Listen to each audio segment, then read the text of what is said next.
चलिए भाई, model paper 3।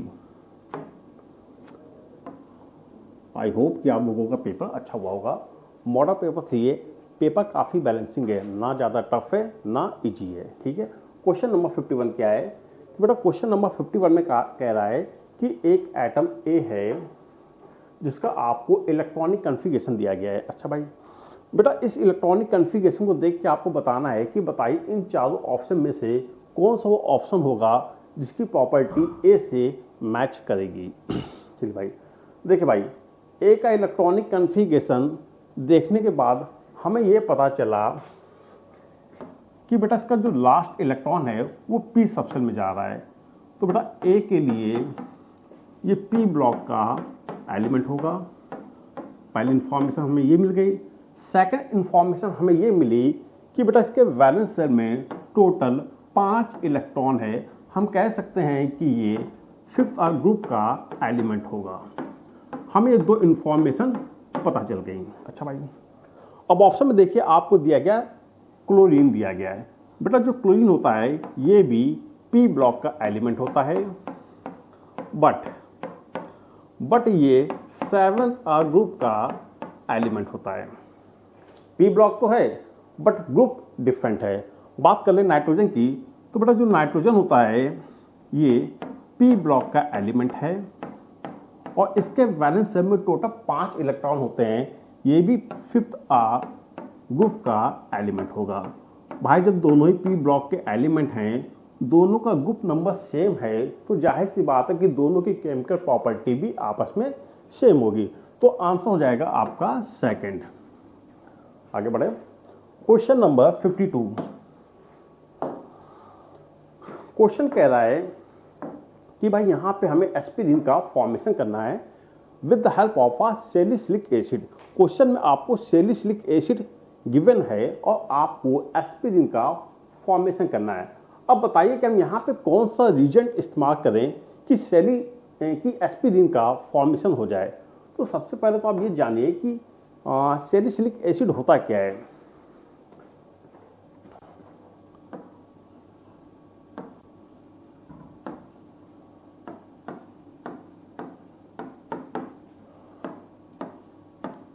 But इसे कहते हैं सैलिसिलिक एसिड।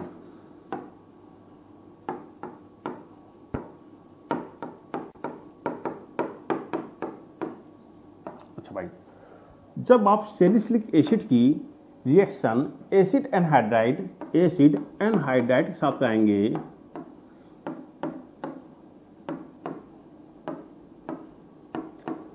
तो बेटा एस्पिरिन का फॉर्मेशन होता है। क्या होता है, बहुत ही सिंपल इसका मैकेनिज्म है, समझेंगे। भाई यहाँ पे होगा क्या कि यहाँ पे बेटा carbon to oxygen bond break कर जाएगा। इस प्रकार से ऑक्सीजन की इलेक्ट्रोनेगेटिविटी कार्बन से ज़्यादा होगी तो ऑक्सीजन पे नेगेटिव चार्ज आएगा और कार्बन पे पॉजिटिव चार्ज आएगा। अच्छा भाई, सैलिसिलिक एसिड है ना, ये क्या करेगा कि अपने अंदर से एक H+ आयन देगा और बेटा ऑक्सीजन पे आ जाएगा, नेगेटिव चार्ज आ जाएगा। अब जैसे पॉजिटिव चार्ज स्पेसिस इस नेगेटिव चार्ज की स्पेसिस को देखेगी तो बेटा ये पूरा का पूरा मॉलिक्यूल जाके अटैक कर देगा और एस्पिरिन का फॉर्मेशन हो जाएगा। कार्बोक्सिलिक एसिड पे कोई भी फर्क नहीं पड़ेगा।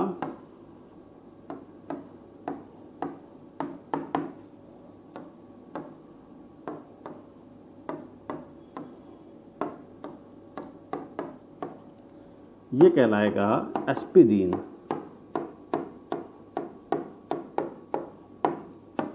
इस प्रकार से, ठीक है।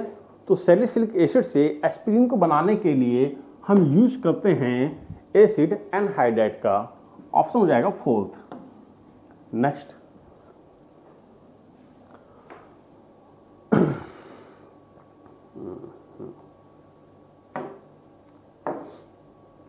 The correct IUPAC name. भाई क्वेश्चन में आपको आईयूपीएसी नेमिंग बतानी है।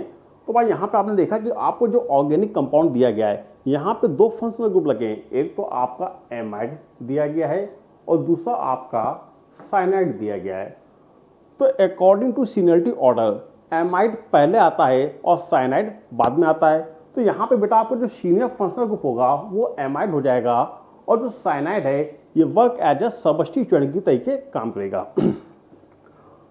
अब यहाँ पे काम क्या होगा कि यहाँ पे सबसे पहले आपको पीसी छाटनी पड़ेगी, कार्बन की लंबी से लंबी चैन आपको देखनी पड़ेगी।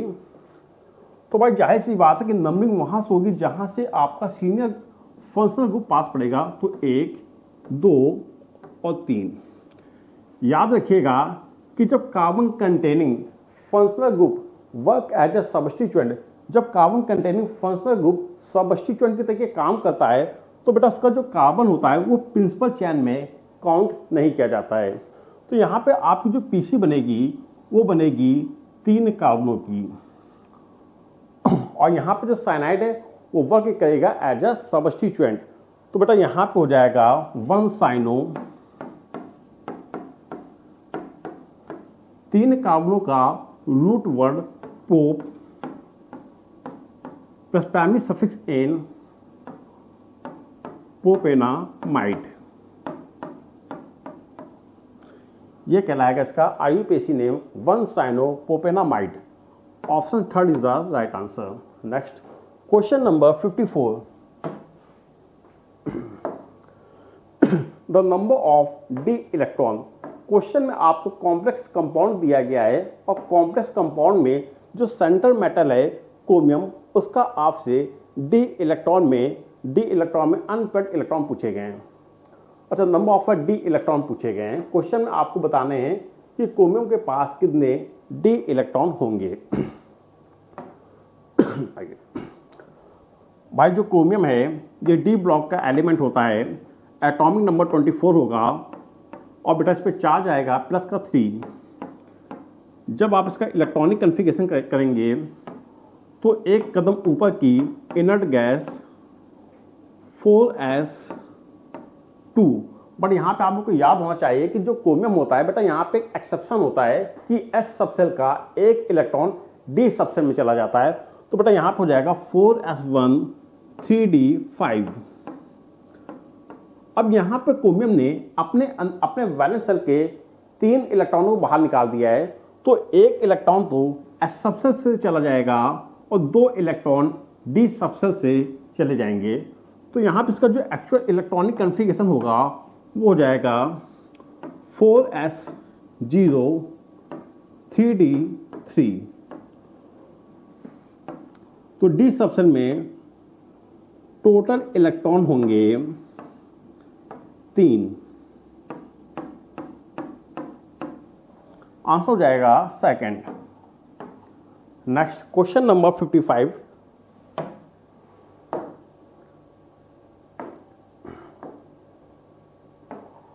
भाई क्वेश्चन कह रहा है कि हमारे पास कोई एक सॉल्यूशन है जो कि डाइबेसिक एसिड का बना है।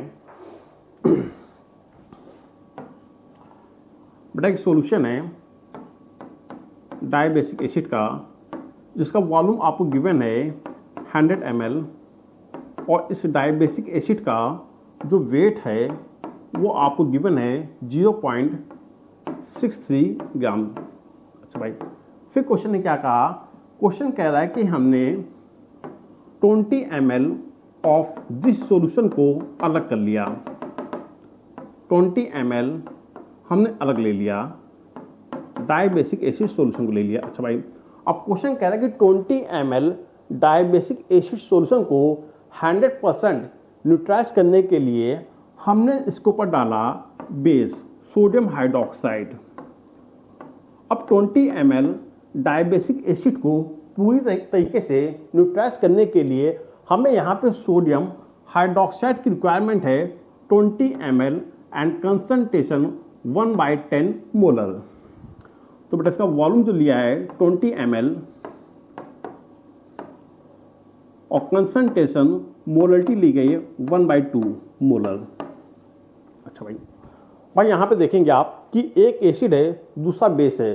बेटा इन दोनों के बीच में लग जाएगा लॉ ऑफ इक्विवेलेंट। तो हम यहाँ पे निकालेंगे milligram equivalent of acid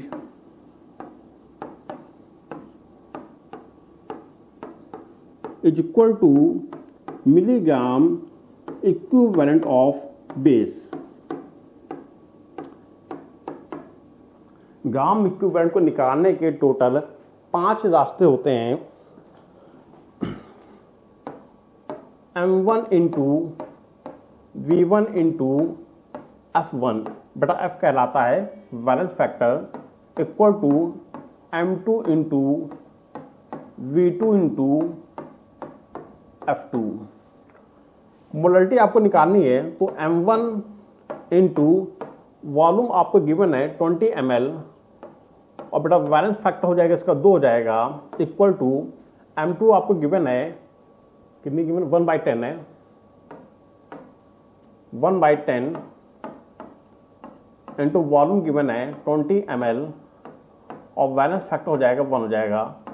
solve कर लेंगे, 2 टाइम्स जाएगा, हाँ भाई 2 से 2 कट जाएगा, तो बेटा यहाँ पे डाइबेसिक एसिड की जो मोलरिटी है वो आ जाएगी 1/20। चलिए भाई, हमने यहाँ पे डाइबेसिक एसिड सॉल्यूशन की कंसंट्रेशन निकाल लिया। अच्छा भाई, जाहिर सी बात है जो कंसंट्रेशन इस सॉल्यूशन की होगी वही कंसंट्रेशन इस सॉल्यूशन की होगी, ठीक है। अब देखिए भाई, हमने डाइबेसिक एसिड की कंसंट्रेशन निकाल लिया, अब हमें क्या निकालना है, मोलर मास निकालना है। तो बेटा यहाँ पे आप लगा देंगे मोलरिटी का formula, molarity equal to mole of solute upon volume of a solution in ml into 1000। Molarity कितनी आगे, 1/20, 1/20 इक्वल टू बेटा मोल निकालने का फॉर्मूला क्या होता है, weight upon molecular weight. Weight आपको कितना गिवन है, 0.63 upon molecular weight into volume है 100 ml इंटू 1000। सॉल्व कर लेंगे, 10 टाइम्स जाएगा भाई, ठीक है। तो बेटा यहाँ से अब आपका मॉलिक्यूलर वेट आ जाएगा, मॉलिक्यूलर वेट इक्वल हो जाएगा 20 इंटू 6.3। सॉल्व कर भाई, 3 और 6 126। बेटा मॉलिक्यूलर वेट आ जाएगा 126। कोई आंसर मैच कर रहा है,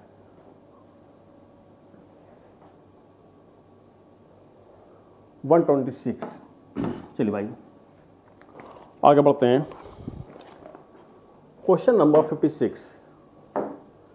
बेटा क्वेश्चन नंबर 56 में आपसे पूछा गया है mole fraction of the solute पूछा गया है, और क्वेश्चन में आपको मोलरिटी गिवन है। मोलरिटी का मतलब क्या होता है, पहले ये समझो भाई। मोलरिटी का मतलब होता है कि 1 मोल of a solute, 1 mole of solute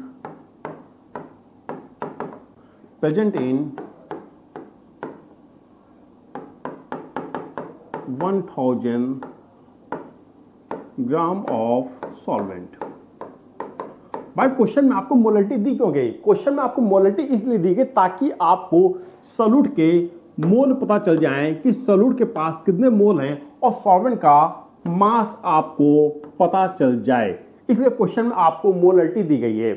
अब हमें यहाँ पे निकालना है mole fraction of a solute निकालना है। तो बेटा mole fraction of a solute is equal to हो जाएगा mole of solute upon mole of solute plus mole of solvent. अच्छा भाई, तो क्वेश्चन बेटा आपको मोल ऑफ सॉल्यूट गिवन है 1 अपॉन 1 प्लस सॉल्वेंट। बात की जाए सॉल्वेंट की बात की जाए तो सॉल्वेंट का आपको मास गिवन है 1000 ग्राम गिवन है। अच्छा भाई, वाटर का जो मॉलिक्यूलर वेट होता है 18 होता है। जब बेटा यहाँ पे आप मोल ऑफ वाटर निकालेंगे तो वेट कितना है, 1000 है, और वाटर का मॉलिक्यूलर वेट होगा 18 होगा, तो मोल निकल आएंगे 55.5। उठा के आप रख देंगे 55.5। तो बेटा यहां से अब आपका मोल फ्रैक्शन ऑफ अ सॉल्यूट निकल आएगा 0.017। ठीक है, चलिए भाई आंसर हो जाएगा थर्ड। नेक्स्ट बड़ा क्वेश्चन 57 क्या है। क्वेश्चन में आपसे पूछा है कि in a compound X all the bond angle are exactly 109 degree 28 minute. X is option आपको दिया गया, फर्स्ट दिया गया ऑप्शन क्लोरोमीथेन।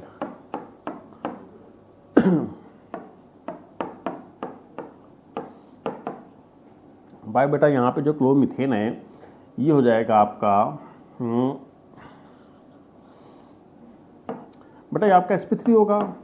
और अगर sp3 है तो बेटा यहाँ पे जो बॉन्ड एंगल होगा 109.28 मिनट हो जाएगा। अच्छा भाई, जो सेकंड ऑप्शन है वो बेटा आपको दिया गया है कार्बन टेट्राक्लोराइड, ये आपको दिया गया बेटा। यहाँ पे कार्बन की वैलेंसी कितनी, 4 वैलेंसी है। अच्छा भाई, तो यहाँ पे बेटा कार्बन का हाइब्रिडाइजेशन क्या हो जाएगा, sp3 हो जाएगा और बॉन्ड एंगल हो जाएगा 109.28 मिनट हो जाएगा।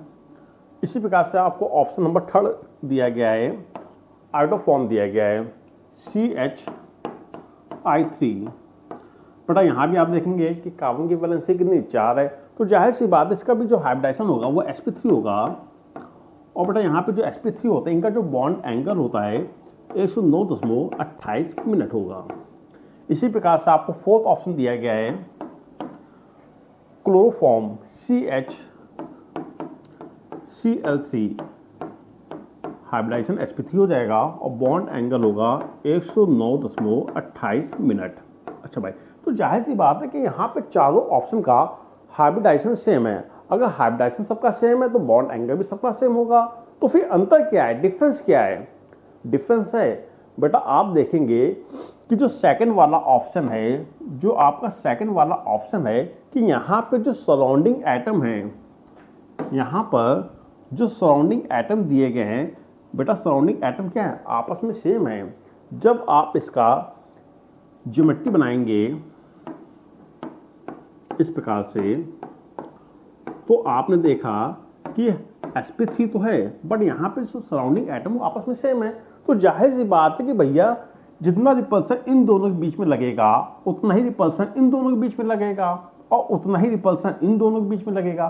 तो कुल मिला के यहाँ पे जो भी रिपल्सन लगेगा वो काउंटर बैलेंस हो जाएगा। तो यहाँ पे जो एग्जैक्टिव बॉन्ड एंगल आएगा वो आपका आएगा 109.28 मिनट आएगा। बाकी सब में थोड़ा बहुत रिपल्सन लगेगा, थोड़ा बहुत ऊपर नीचे हो सकता है, बट सेकंड वाले ऑप्शन का जो बॉन्ड एंगल होगा वो एग्जैक्टली 109.28 सेकंड होगा। तो आंसर क्या हो जाएगा, 4 सेकंड हो जाएगा। आगे बढ़ते हैं next. Which of the following is a correct for free expansion of an ideal gas under adiabatic condition? भाई क्वेश्चन में आपको फ्री एक्सपेंशन दिया गया ना, आप लोगों ने फर्स्ट लॉ ऑफ थर्मोडायनेमिक्स में पढ़ा होगा कि जो इंटरनल एनर्जी होती है delta U equal to Q plus W। ये बेटा फॉर्मूला होता है इंटरनल एनर्जी को निकालने का। अच्छा भाई, यहाँ पे बेटा जो W होता है ये कहलाता है वर्क डन। और वर्क डन कैसे आप लोग निकालते हैं, work done equal to minus का P expansion into change in volume V। भाई क्वेश्चन में साफ साफ कहा गया है कि यहाँ पे जो एक्सपेंशन हो रहा है वो फ्री एक्सपेंशन है। यदि फ्री एक्सपेंशन होगा तो बेटा यहाँ पे जो वर्क डन है वो आपका हो जाएगा 0। क्या हो जाएगा, 0 हो जाएगा। फिर क्वेश्चन ने यहाँ पे अगली कंडीशन आपको दी है कि एडियाबेटिक कंडीशन। बेटा एडियाबेटिक कंडीशन का मतलब होगा कि नो हीट एक्सचेंज।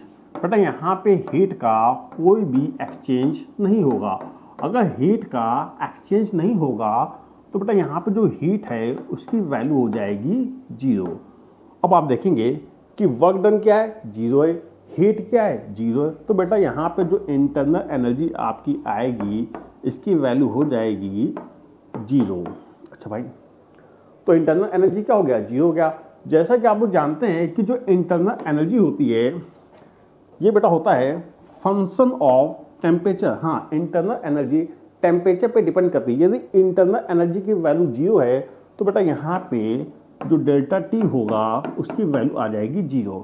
तो कुल मिला के यहाँ पे third is the right answer जाएगा।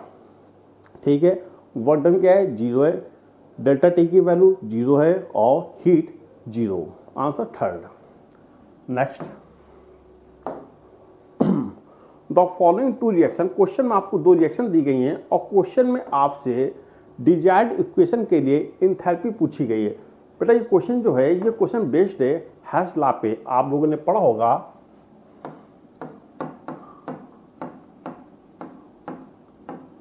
थर्मोकेमिस्ट्री में, आप लोगों ने हेस लॉ को पढ़ा होगा। चलिए भाई, हमें यहाँ पे अपनी डिजायर्ड इक्वेशन की एंथैल्पी बताइए। इसके लिए डेल्टा एच की वैल्यू एंथैल्पी ऑफ रिएक्शन क्या होगा। तो भाई यहाँ पे आपको 2 इक्वेशन, 2 केमिकल रिएक्शन गिवन है। ये आपकी हो गई फर्स्ट रिएक्शन और बेटा ये आपकी हो गई सेकेंड। चलिए भाई, यहाँ पर हम लोग लगाएंगे, क्या देखेंगे, चुनाव। भाई यहाँ पे आप देखेंगे कि यहाँ पे आपको दिया गया फेक ऑक्साइड। बेटा फेक ऑक्साइड आपको फर्स्ट रिएक्शन में दिया गया है और बेटा फर्स्ट रिएक्शन के लिए एंथैल्पी गिवन है माइनस का 26.8 किलो जूल। तो बेटा हो जाएगा माइनस का 26.8 किलो जूल प्लस ये तो आपका आ गया फर्स्ट इक्वेशन से आ गया। अब बेटा यहाँ पे आपने देखा कि जो कार्बन मोनोऑक्साइड है एक से ज़्यादा रिएक्शन में दी गई तो इसको हम लोग कंसीडर नहीं करेंगे। अगले में आते हैं। बेटा यहाँ पे आपको दिया गया फेरस ऑक्साइड दिया गया और जो फेरस ऑक्साइड है ये बेटा आपको मिलेगा सेकंड इक्वेशन में मिलेगा। सेकंड इक्वेशन में जो फेरस ऑक्साइड आपको गिवन है वो आपको दिया गया है रिएक्टेंट साइड में। और बेटा यहाँ पे हमारी जो डिजायर्ड इक्वेशन है यहाँ पे आपको फेरस ऑक्साइड दिया गया है प्रोडक्ट साइड पे दिया गया है। तो जाहिर सी बात है कि यहाँ पे एंथैल्पी का साइन क्या होगा, चेंज हो जाएगा।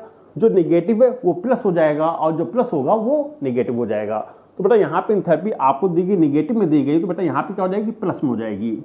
अच्छा भाई, यहाँ पे आपको 2 मोल दिए गए ना और यहाँ पे आपको कितना दिया गया, 1 मोल दिया गया। तो रिएक्शन को बैलेंस करने के लिए आप यहाँ पे 2 से मल्टीप्लाई करेंगे, 2 से मल्टीप्लाई कर देंगे। जो मल्टीप्लाई आप इस केमिकल रिएक्शन में कर रहे हैं वही मल्टीप्लाई आपको एंथैल्पी में भी करना पड़ जाएगा। तो 2 इंटू 16.5 सॉल्व कर लेंगे इसको तो एंथैल्पी ऑफ रिएक्शन आपकी आ जाएगी -26.8 प्लस 33, प्लस माइनस माइनस हो जाएगा। तो enthalpy of reaction is equal two plus में आएगी 6 पॉइंट समथिंग आएगी, 6 पॉइंट कितना आएगा भाई, 6.2 आ जाएगा प्लस में। यही होगा आपका answer, 4th is the right answer हो जाएगा। चलिए भाई आगे बढ़ते हैं क्वेश्चन नंबर 60 में। भाई क्वेश्चन में क्या है कि ionization constant of acetic acid is 1.7 into 10 की पावर -5। क्वेश्चन कह रहा है कि हमारे पास कोई एक वीक एसिड है, एसिटिक एसिड, ये आपको गिवन है। बेटा ये वीक एसिड है ना, 100% डिसोसिएट नहीं करेगा, ये अपने आयनों में आयोनाइज हो जाएगा और सॉल्यूशन में आपको देगा CH3COO- प्लस H+ आयन देगा। अच्छा भाई, ये वीक रिएक्शन है, वीक एसिड है जो कि 1:1 में डिकम्पोज हो रही है। तो बेटा यहाँ पे H+ आयन की कंसंट्रेशन आपको गिवन है 3.4 इंटू 10 की पावर -4। अच्छा भाई, और भाई जाहिर सी बात है कि जब यहाँ पे 1 मोल एसिटिक एसिड डिकम्पोज हुआ तो बेटा आपको 1 मोल H+ आयन मिलेगा और 1 मोल आपको एसीटेट आयन मिलेगा। तो जाहिर सी बात है कि यहाँ पे जितनी कंसंट्रेशन H+ आयन की होगी उतनी कंसंट्रेशन एसीटेट की होगी। भाई 1:1 में डिकम्पोज हुआ है ना, तो भाई यहाँ पे हमें इन दोनों की कंसंट्रेशन पता चल गई। अब क्वेश्चन ने आपसे क्या पूछा, क्वेश्चन ने आपसे concentration of a acetic acid पूछी है। बेटा हमें यहाँ पे इसकी कंसंट्रेशन बतानी है, बताइए क्या होगी। और क्वेश्चन ने आपको आयोनाइजेशन कांस्टेंट Ka की वैल्यू दी है 1.7 इंटू 10 की पावर -5। सिंपल यहाँ पे आप लगाएंगे आयोनाइजेशन कांस्टेंट एसिड लगा देंगे। कैसे लगाएंगे, ionization constant of a acid is equal to product की concentration CH3COO into H plus ion की कंसंट्रेशन अपॉन रिएक्टेंट की कंसंट्रेशन।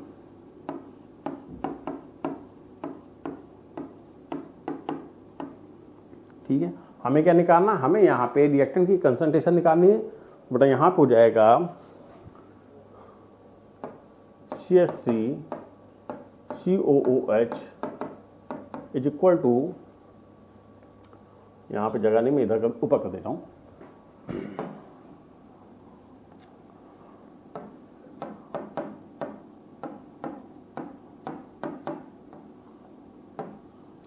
इज इक्वल टू हो जाएगा CH3CO minus into H plus ion की कंसंट्रेशन अपॉन आयोनाइजेशन कांस्टेंट। अब नीचे आ जाएगा। अब आपको क्या करना है, इनकी वैल्यू पुटअप करनी है। कितनी गिवन है, 3.4 इंटू 10 की पावर माइनस 4, 3.4 इंटू 10 की पावर माइनस 4 इंटू 3.4 इंटू 10 की पावर माइनस 4 डिवाइडेड बाई, बेटा आयोनाइजेशन कांस्टेंट आपको गिवन है 1.7 इंटू 10 की पावर माइनस 5। इसको सॉल्व कर लेंगे, 2 टाइम्स जाएगा। बेटा यहाँ से आपका आ जाएगा 6.8 इंटू 10 की पावर माइनस 5, ऊपर जाएगा प्लस में हो जाएगा, तो बेटा यहाँ पर आ जाएगा 10 की पावर माइनस 3। ये बेटा आपका निकल आएगी इनिशियल कंसंट्रेशन 6.8 इंटू 10 की पावर माइनस 3। कोई आंसर मैच कर रहा है, 4 इज द राइट आंसर हो जाएगा। चलिए भाई आगे बढ़ते हैं क्वेश्चन नंबर 61 पे।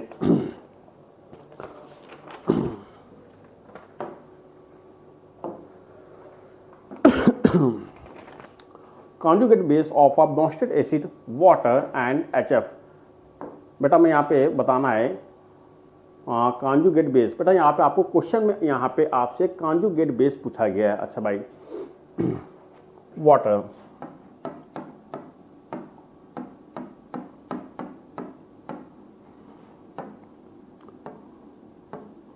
भाई जो वाटर होता है वो H प्लस आयन दे भी सकता है और H प्लस आयन को ले भी सकता है। मतलब यहाँ पे जब वाटर होता है वो एम्फीपोटिक होता है। देखिए क्या होगा बेटा, यहाँ से वाटर ने एक H प्लस आयन को देगा तो बना लेगा H3O प्लस और प्लस कन्वर्ट हो जाएगा OH माइनस आयन में। बेटा यहाँ पे आप देखेंगे कि जो वाटर है इसने अपने अंदर से एक H प्लस को निकाला, जो स्पेसीज H प्लस आयन को देगी वो कहलाता है एसिड कहलाता है। यहाँ पे आप देखिए इसने अपने अंदर से एक H प्लस आयन को निकाला और बना लिया अपना बेस बना लिया। ये दोनों आपस में कहलाएंगे conjugated acid base pair. Conjugate acid base pair. भाई यहाँ पे वाटर ने अपने अंदर से एक H प्लस आयन को निकाला और जाके कन्वर्ट हो गया OH माइनस आयन पे। बेटा ये H प्लस आयन दे रहा है ना, तो ये क्या कहलाएगा, एसिड कहलाएगा। अब आप यहाँ पे देखेंगे, यहाँ पे OH माइनस आयन ने एक H प्लस आयन को लिया और जाके कन्वर्ट हो गया H2O में कन्वर्ट हो गया। तो बेटा यहाँ पे ये एक H प्लस आयन को ले रहा है तो ये कहलाएगा बेस। ये दोनों आपस में कहलाएंगे कॉन्जुगेट एसिड बेस पेयर। अगला देखिए HF।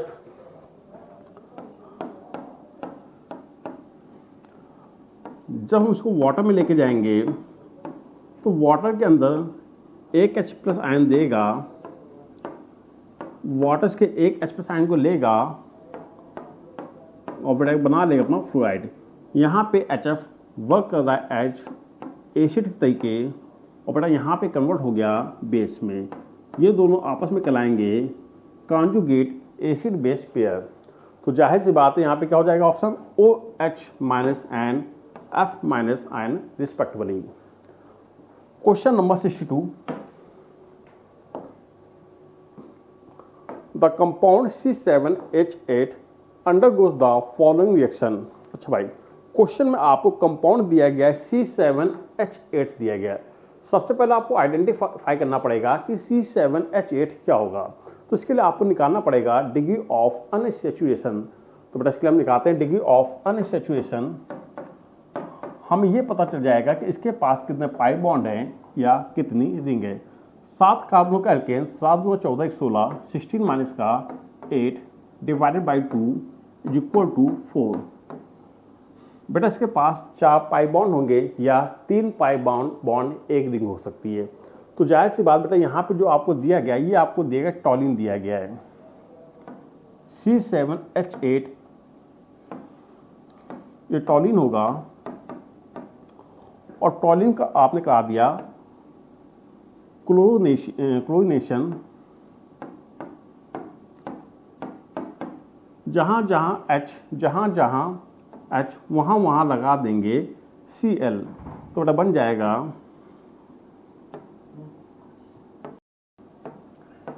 CCl3 बन गया। अच्छा भाई ठीक है, यहाँ पे क्या होगा कि H को Cl से हमने रिप्लेस कर दिया। अच्छा भाई अब यहाँ पे देखिए बेटा बेंजीन रिंग के ऊपर लगा है CCl3 लगा है, जो CCl3 होता है ये बेटा -R इफेक्ट शो करता है। जो -R इफेक्ट होते हैं ये इलेक्ट्रॉन विथड्राइंग ग्रुप होते हैं। ये क्या करते हैं कि बेंजीन रिंग के अंदर से इलेक्ट्रॉनों को खींच लेता है। ये रिंग डीएक्टिवेटिंग ग्रुप होते हैं। जब बेटा ये ग्रुप बेंजीन के अंदर से इलेक्ट्रॉनों को खींचेगा तो ऑर्थो और पैरा पोजीशन पे पार्शियली पॉजिटिव चार्ज आ जाता है, पार्शियली पॉजिटिव चार्ज आ गया। ये होते हैं मीटा डायरेक्टिंग ग्रुप, इनको कहते हैं।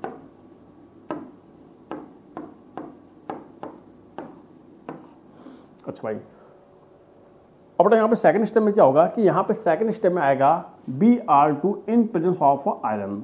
जो आयरन होगा बेटा Br2 को कन्वर्ट कर देगा इलेक्ट्रोफाइल में, ये बना लेगा इलेक्ट्रोफाइल Br+।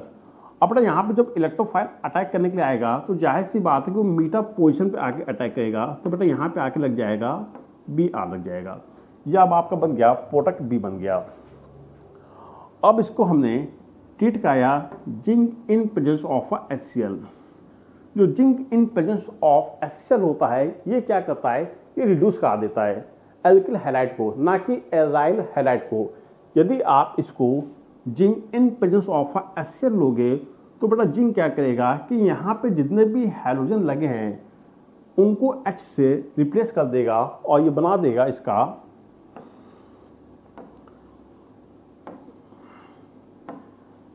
टॉलिन CH3 और यहाँ पे Br लगा रहेगा। ध्यान रखिएगा कि यहाँ पे जो आपने zinc in presence of HCl लिया है ये सिर्फ और सिर्फ एल्किल हैलाइड को रिड्यूस करता है हाइड्रोकार्बन में, बट एजाइल हैलाइड को रिड्यूस नहीं कर पाता है। तो यहाँ पे जो आपको जो फाइनल प्रोडक्ट बनेगा वो बन जाएगा C। ये आपका बन गया फाइनल प्रोडक्ट C बन गया। कोई आंसर मैच कर रहा है? मीटाबोमोटॉलिन, यस मीटाबोमोटॉलिन हो गया। आगे बढ़ते हैं।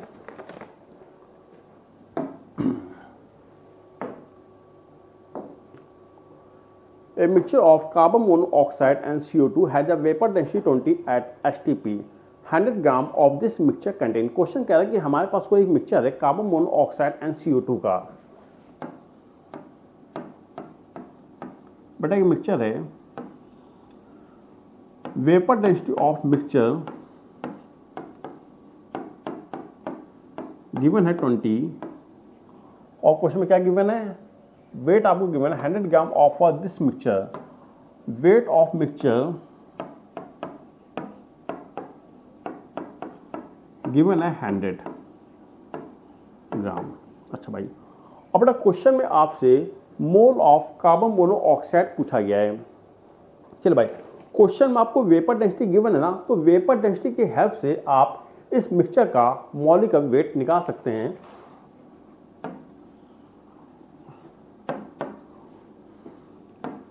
Vapour density equal to molecular weight of mixture divided by 2। बेटा वेपर डेंसिटी कितनी है, 20 गिवन है, तो बेटा यहाँ से अब आपका मॉलिक्यूलर वेट ऑफ मिक्सचर निकल आएगा 20 into 2 is equal to 40।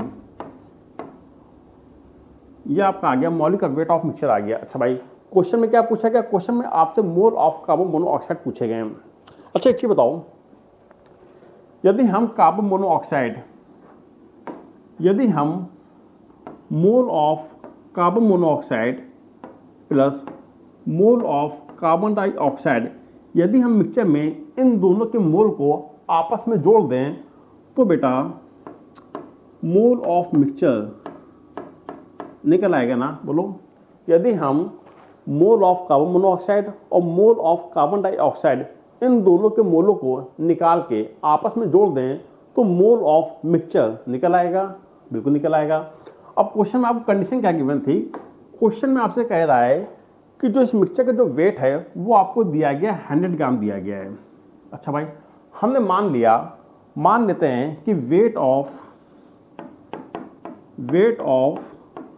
Carbon monoxide is equal to x gram मान लिया। अगर कार्बन मोनोऑक्साइड का वेट आपने x ग्राम मान लिया है तो जाहिर सी बात है कि weight of carbon dioxide is equal to हो जाएगा 100 माइनस x ग्राम। तो बेटा कार्बन डाइऑक्साइड का वेट आ जाएगा 100 माइनस x ग्राम आ जाएगा। अच्छा भाई, अब आपको मिक्सचर में कार्बन मोनोऑक्साइड और कार्बन डाइऑक्साइड इन दोनों का वेट पता चल गया है। अब आप इनके मोल निकाल सकते हैं। तो mole of carbon monoxide weight कितना x है अपॉन कार्बन मोनोऑक्साइड का जो मॉलिक्यूलर वेट होगा 28 plus weight of carbon dioxide 100 minus x upon carbon dioxide का मॉलिक्यूलर वेट 44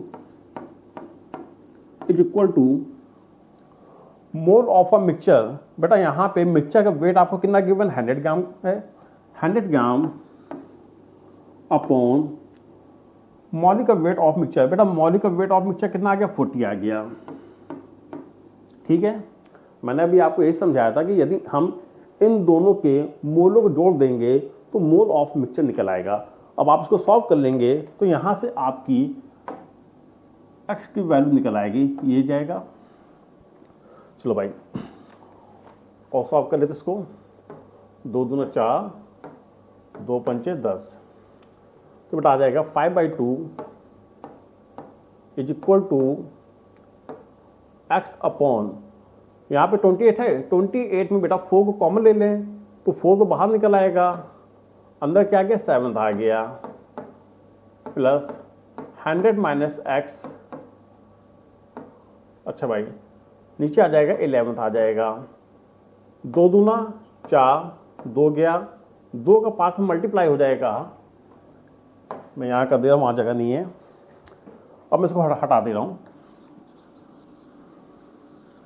चलिए भाई 2 का 5 में मल्टीप्लाई होगा तो बेटा आ जाएगा 10 equal to x upon 7 plus 100 minus x divided by 11। अब यहाँ पे हम लोग लेंगे एलसीएम, थोड़ी यहाँ पे मैथ लग गई है। 77 कितने बार जाएगा 11 टाइम्स, तो बेटा यहाँ पे आ जाएगा 11x प्लस 700 माइनस का 7x। चलिए भाई यहाँ तक आपने सॉल्व कर लिया, 10 इक्वल टू, चलिए भाई और सॉल्व कर लेते हैं। किस क्रॉस मल्टीप्लाई होगा तो बेटा यहाँ पे आ जाएगा 770 equal to 11x plus 700 minus 7x। हाँ भाई यहाँ पे 11x प्लस का है और यहाँ पे 7x माइनस का है, तो बेटा हो जाएगा 4x इक्वल टू 70। सॉल्व कर लीजिए।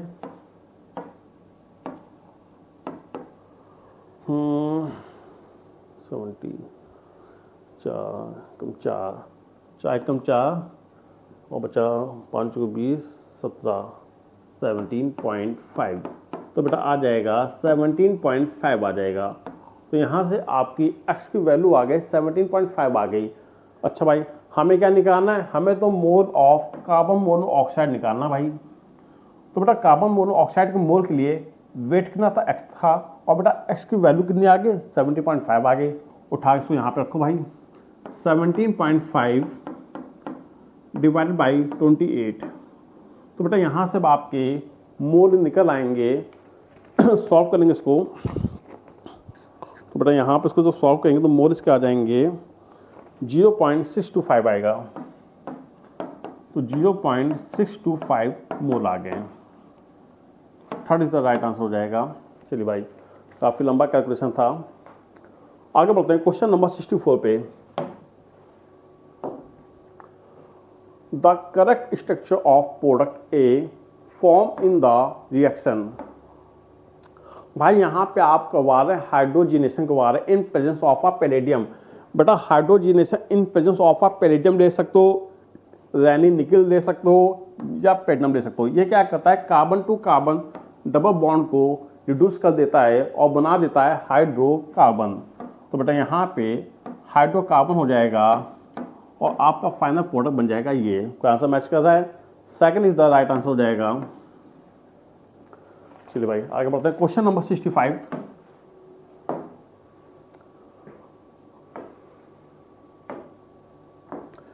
The frequency of radiation emitted when an electron fall from N4 to N1। Question कह रहा है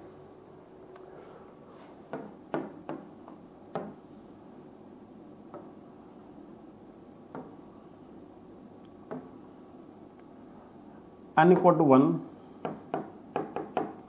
N equal to 2, N equal to 3 और N equal to 4।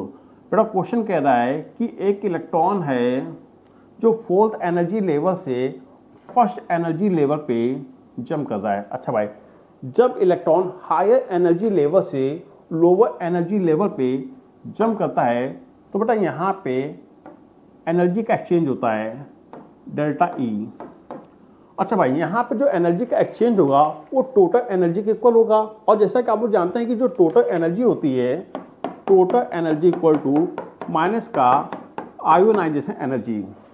तो बेटा यहाँ पे जो एनर्जी का एक्सचेंज होगा वो टोटल एनर्जी के इक्वल हो जाएगा, और जो टोटल एनर्जी होती है वो माइनस का आयोनाइजेशन एनर्जी के इक्वल हो जाएगा। अच्छा भाई, अब क्वेश्चन ने यहाँ पे आपसे पूछा है the frequency of radiation. Question में आपसे फ्रीक्वेंसी पूछी गई, तो बेटा यहाँ फ्रीक्वेंसी का फॉर्मूला लगाएंगे E equal to H nu. यदि आपको एनर्जी की वैल्यू पता चल जाए, प्लैंक एक कांस्टेंट वैल्यू है, तो बेटा यहाँ से आपकी न्यू की वैल्यू निकल आएगी। तो फॉर्मूला लगाएंगे यहाँ पे delta E equal to 2.18 into 10 की पावर माइनस 18। इलेक्ट्रॉन जंप कर रहा है 1 upon N1 square minus 1 upon N2 square. यहाँ पे इलेक्ट्रॉन का ट्रांजिशन हो रहा है 2.18 इंटू 10 की पावर माइनस 18 इंटू 1 का स्क्वायर 1 हो जाएगा, माइनस N2 के स्थान पर रखेंगे 4 रखेंगे और 4 का स्क्वायर 16 हो जाएगा। तो बेटा इसको सॉल्व कर लेंगे। तो यहाँ से आपका एनर्जी का एक्सचेंज निकल आएगा, डेल्टा ई की वैल्यू निकल आएगी 2.18 इंटू 10 की पावर माइनस 18 इंटू 15/16। अच्छा भाई, तो बेटा यहाँ से आपकी एनर्जी की वैल्यू निकल आएगी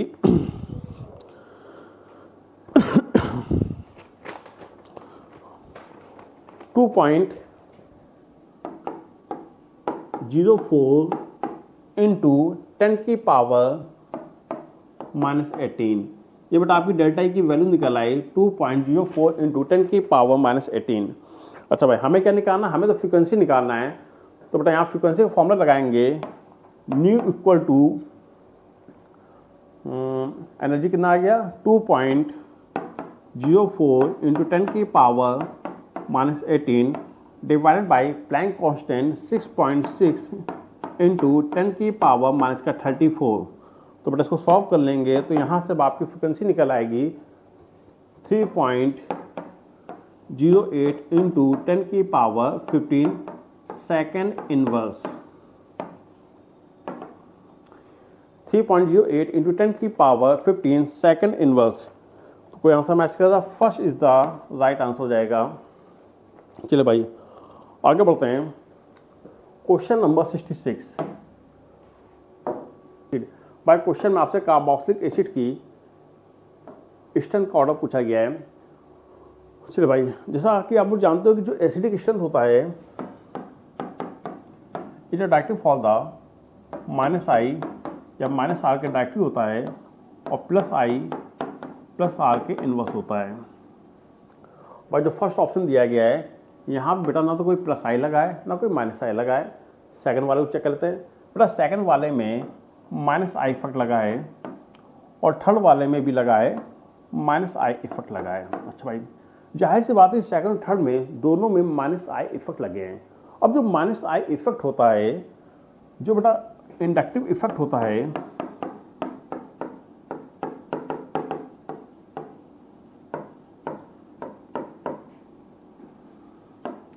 it is directive for the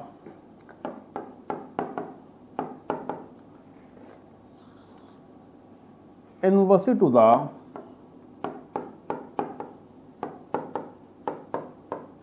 distance depending होता है।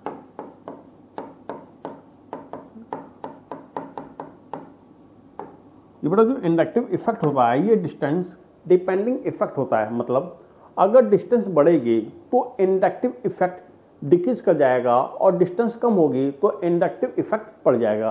तो बेटा यहाँ पे आप देखेंगे कि जहाँ पे कार्बोक्सिलिक एसिड फंक्शनल ग्रुप लगा है उससे एक कदम दूरी पे -I इफेक्ट लगा है।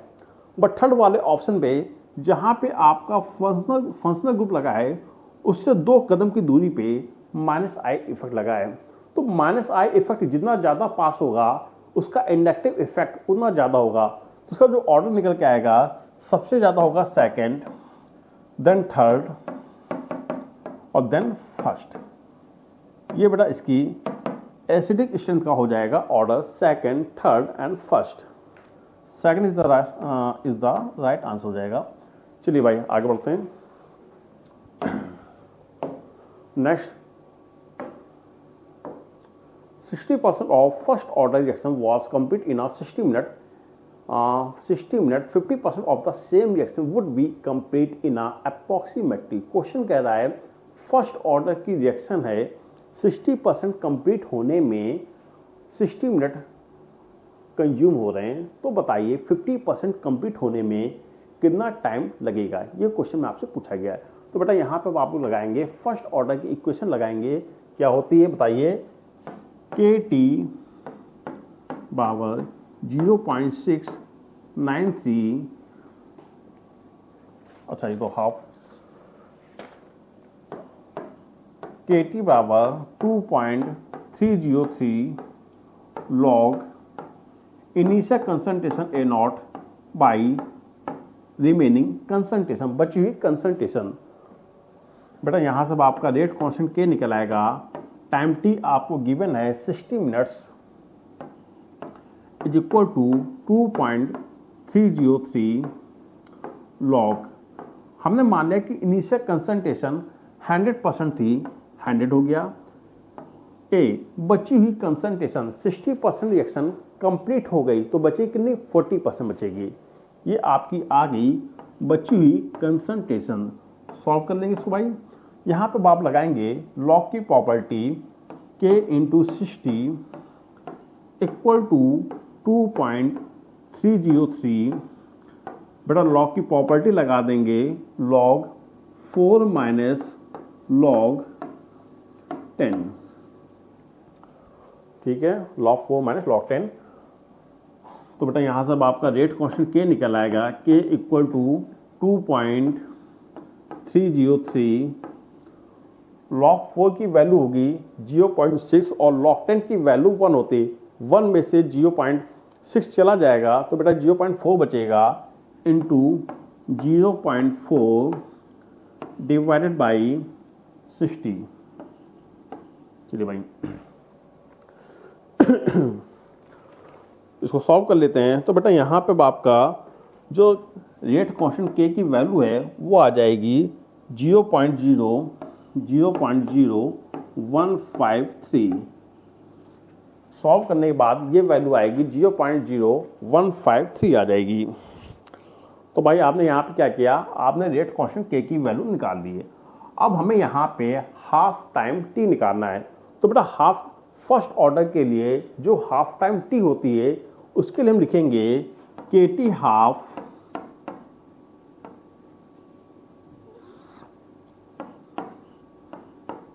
Half equal to 0.693। हमें क्या निकालना, हमें यहाँ पे टी हाफ निकालना है।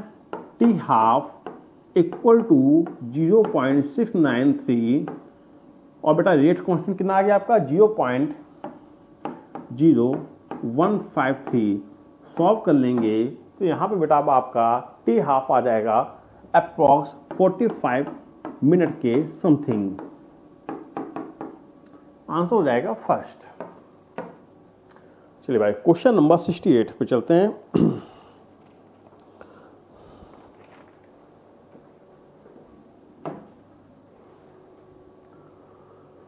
Limiting molar conductivity of ammonium hydroxide. बेटा क्वेश्चन में आपसे अमोनियम हाइड्रोक्साइड के लिए लिमिटिंग कंडक्टिविटी पूछी गई है।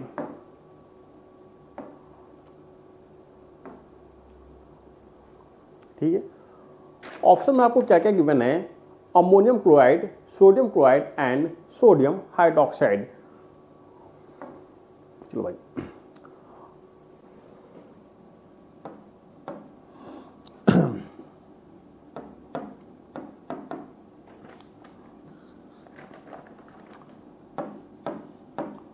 Ammonium chloride, but ammonium chloride जब आयोनाइज होगा तो हमें मिलेगा NH4 प्लस और plus molar conductivity of Cl minus, ये हमें मिलेगा। फिर आपको गिवन है सोडियम क्लोराइड NaCl, जब ये आयोनाइज होगा तो हमें मिलेगा सॉल्यूशन में molar conductivity of Na plus and molar conductivity of Cl minus. फिर क्या गिवन है, सोडियम हाइड्रोक्साइड।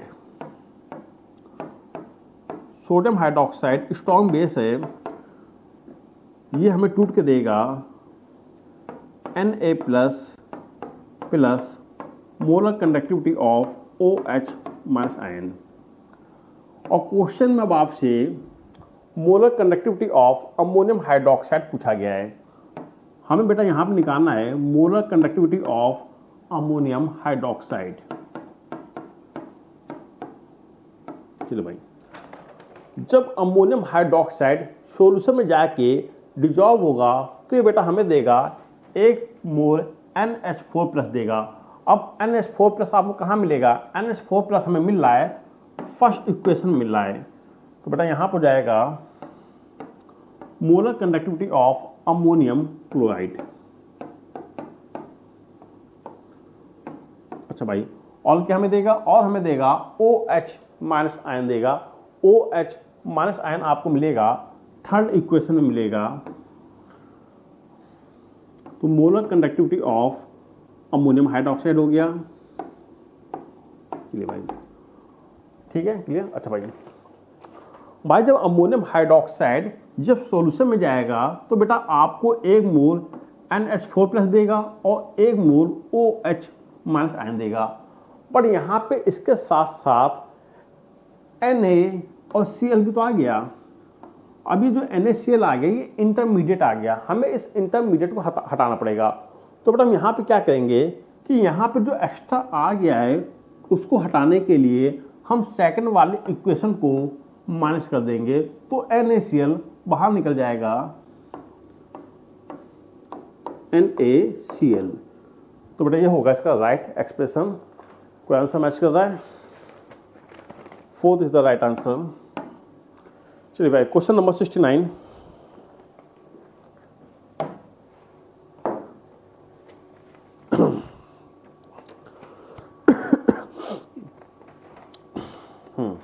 अगला क्या है, ethyl benzoate can be prepared from benzoic acid. भाई आपको यहाँ पे इथाइल बेंजोएट का फॉर्मेशन करना है फ्रॉम बेंजोइक एसिड के साथ। बेटा benzoic acid C6H5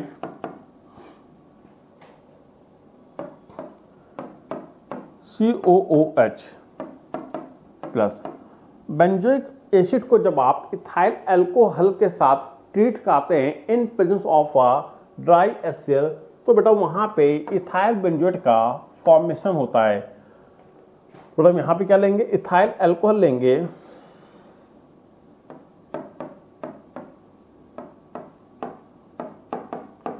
in presence of dry HCl। तो होगा क्या कि भाई यहां से 1 मोल वाटर बाहर निकल जाएगा। बेटा यहां से 1 मोल वाटर बाहर निकल जाएगा और हमें मिल जाएगा इथाइल बेंजोएट C6H5 COOC2H5। ठीक है, क्लियर? कोई आंसर मैच कर रहा है? Ethyl alcohol and dry HCl। Ethyl benzoate का फॉर्मेशन करने के लिए आपको बेंजोइक एसिड के साथ इथाइल अल्कोहल लेंगे इन प्रेजेंस ऑफ ड्राई HCl, तो बेटा इथाइल बेंजोएट का फॉर्मेशन होगा। आंसर हो जाएगा second. Question number 70, the volume strength of 1.5 normal hydrogen पर ऑक्साइड सॉल्यूशन। बेटा क्वेश्चन में आपसे वॉल्यूम स्ट्रेंथ पूछी गई है और क्वेश्चन में आपको नॉर्मलिटी गिवन है। ठीक है, सुनिए भाई, जब कभी आपसे क्वेश्चन में वॉल्यूम स्ट्रेंथ पूछी जाए और नॉर्मलिटी गिवन हो तो आप सिंपली एक फॉर्मूला लगाएंगे, normality equal to volume strength x upon 5.6। आप इस फॉर्मूले को याद रखेंगे 5.6। आप इस फॉर्मूले को याद रखेंगे जब कभी आपको क्वेश्चन में नॉर्मलिटी गिवन हो और क्वेश्चन में वॉल्यूम स्ट्रेंथ पूछा जाए तो normality equal to x upon 5.6। जो बेटा यहाँ पे x होता है, ये होता है वॉल्यूम स्ट्रेंथ होती है। वॉल्यूम स्ट्रेंथ को हम लोग x से डिनोट करते हैं, तो x equal to 5.6 into normality कितनी है 1.5 लगा लेंगे तो बेटा यहाँ पे आपका वॉल्यूम स्ट्रेंथ आ जाएगा, सॉल्व कर लेंगे इसको तो आ जाएगी 8.4 आ जाएगा। ठीक है, मल्टीप्लाई करना है। चलिए भाई आगे बढ़ते हैं। क्वेश्चन नंबर 71,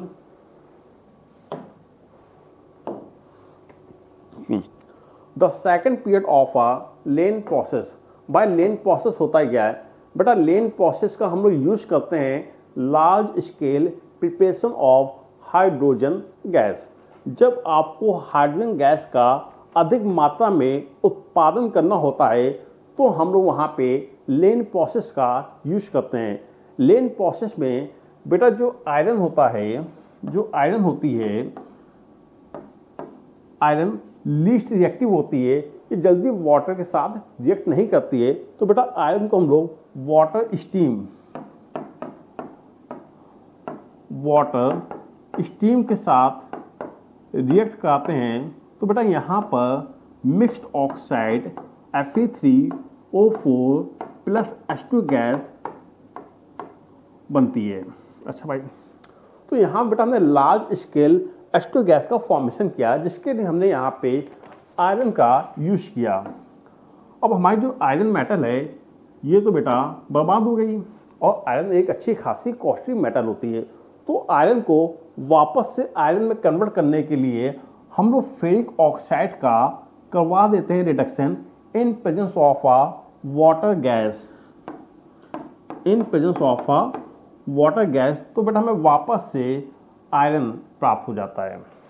तो फर्स्ट स्टेप में ऑक्सीडेशन होता है, 0 से +8/3 हुआ, और बेटा यहाँ पे प्लस से वापस से 0 पे आ गया। तो सेकंड स्टेप में रिडक्शन होता है और फर्स्ट स्टेप में ऑक्सीडेशन होता है। First is the right answer हो जाएगा। आगे बढ़ते भाई।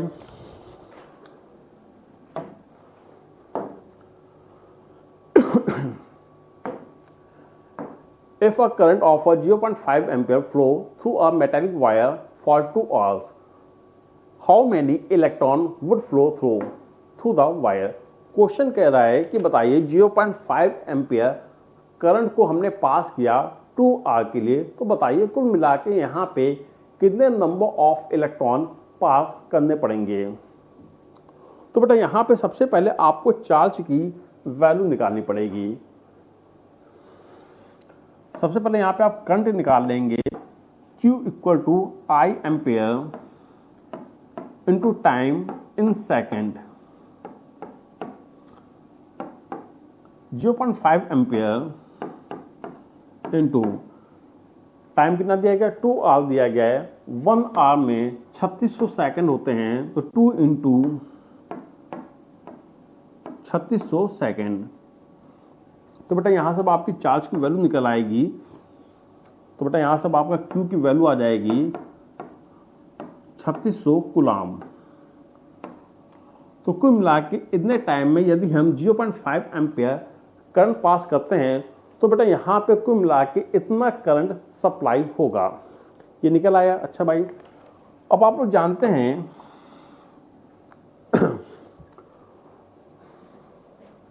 कि बेटा यहाँ पे आप लोग जानते हैं कि 96500 कूलाम इज इक्वल टू होता है 6 इंटू 10 की पावर 23 इलेक्ट्रॉन। मतलब जब आप इतने कूलाम करंट पास करेंगे तो बेटा इतने मोल ऑफ इलेक्ट्रॉन पास होंगे।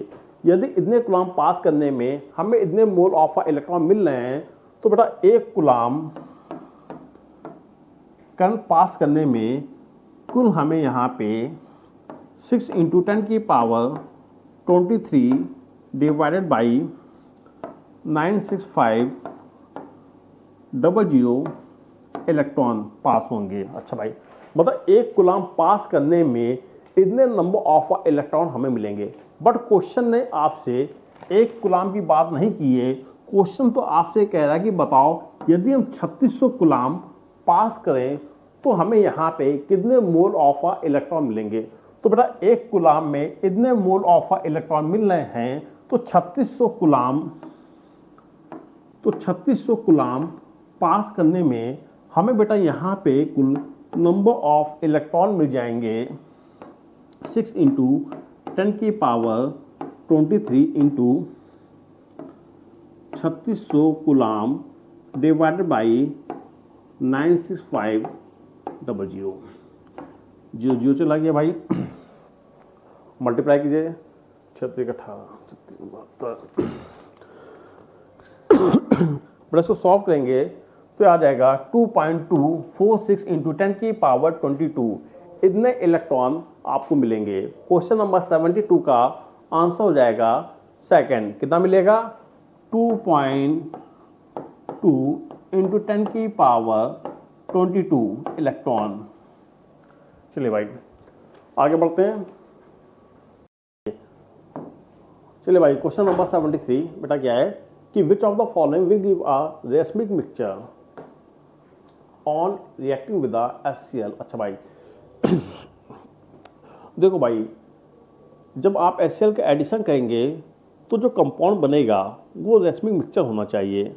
अगर रेसमिक मिक्सचर होगा तो जाहिर सी बात है कि उसके पास कोई ना कोई कार्बन एटम होना चाहिए HCl के एडिशन के बाद। तो आई थिंक मेरे ख्याल से भैया आंसर उसका 4th होना चाहिए। आप देख लीजिए, जब बेटा आप इसमें HCl का एडिशन करेंगे, आपको एल्कीन दिया गया है, हम यहाँ पे इलेक्ट्रोफिलिक एडिशन करवाने जा रहे हैं, तो बेटा पाई बॉन्ड टूटेगा और मोर स्टेबल कार्बोकेटाइन का फॉर्मेशन हो जाएगा। अच्छा भाई, फर्स्ट स्टेप में आएगा इलेक्ट्रोफाइल और सेकंड स्टेप में आएगा न्यूक्लियोफाइल आएगा। तो बेटा सबसे पहले तो इलेक्ट्रोफाइल आएगा और टर्मिनल वाले कार्बन पे अटैक करेगा। सेकंड स्टेप में न्यूक्लियोफाइल आएगा और पॉजिटिव चार्ज स्पीशीज के ऊपर अटैक कर देगा। तो बेटा यहाँ पे आपको जो मेजर प्रोडक्ट बनेगा वो बन जाएगा CH3 CH2 CH Cl और CH3। अब आप देखिए, जब आपने यहाँ पे HCl का एडिशन करवाया तो बेटा यहाँ पे एक chiral atom chiral centre generate हो गया। अब जाहिर सी बात, अगर यहाँ पे कायरल सेंटर जनरेट हो गया है तो ये फर्दर डेक्स्ट्रो और लीवो में टूट के अलग हो जाएगा। 50% डेक्स्ट्रो होगा और 50% लीवो होगा, और जो सॉल्यूशन बनेगा वो होगा रेसमिक मिक्सचर। तो fourth is the right answer हो जाएगा। आगे बढ़ते हैं, question number 74। Consider the following reaction. बेटा यहाँ पे कन्वर्जन हो रहा है। क्वेश्चन में आपको इथेनॉल दिया गया है C2H5OH।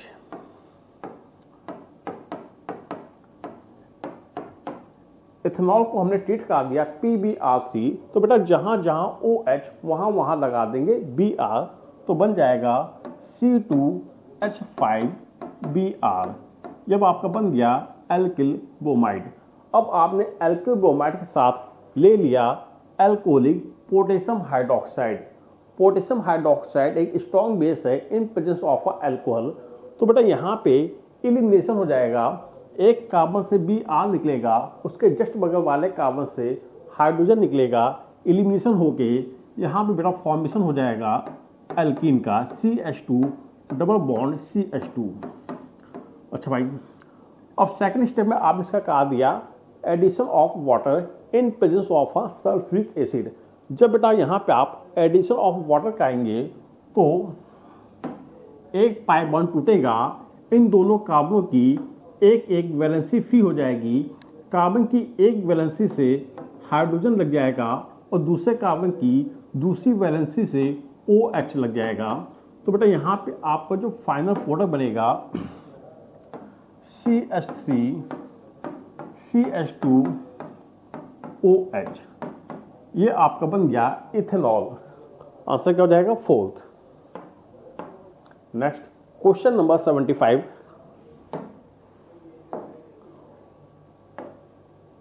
बेटा क्वेश्चन नंबर 75 में आपसे परसेंटेज ऑफ प्योरिटी पूछा गया है।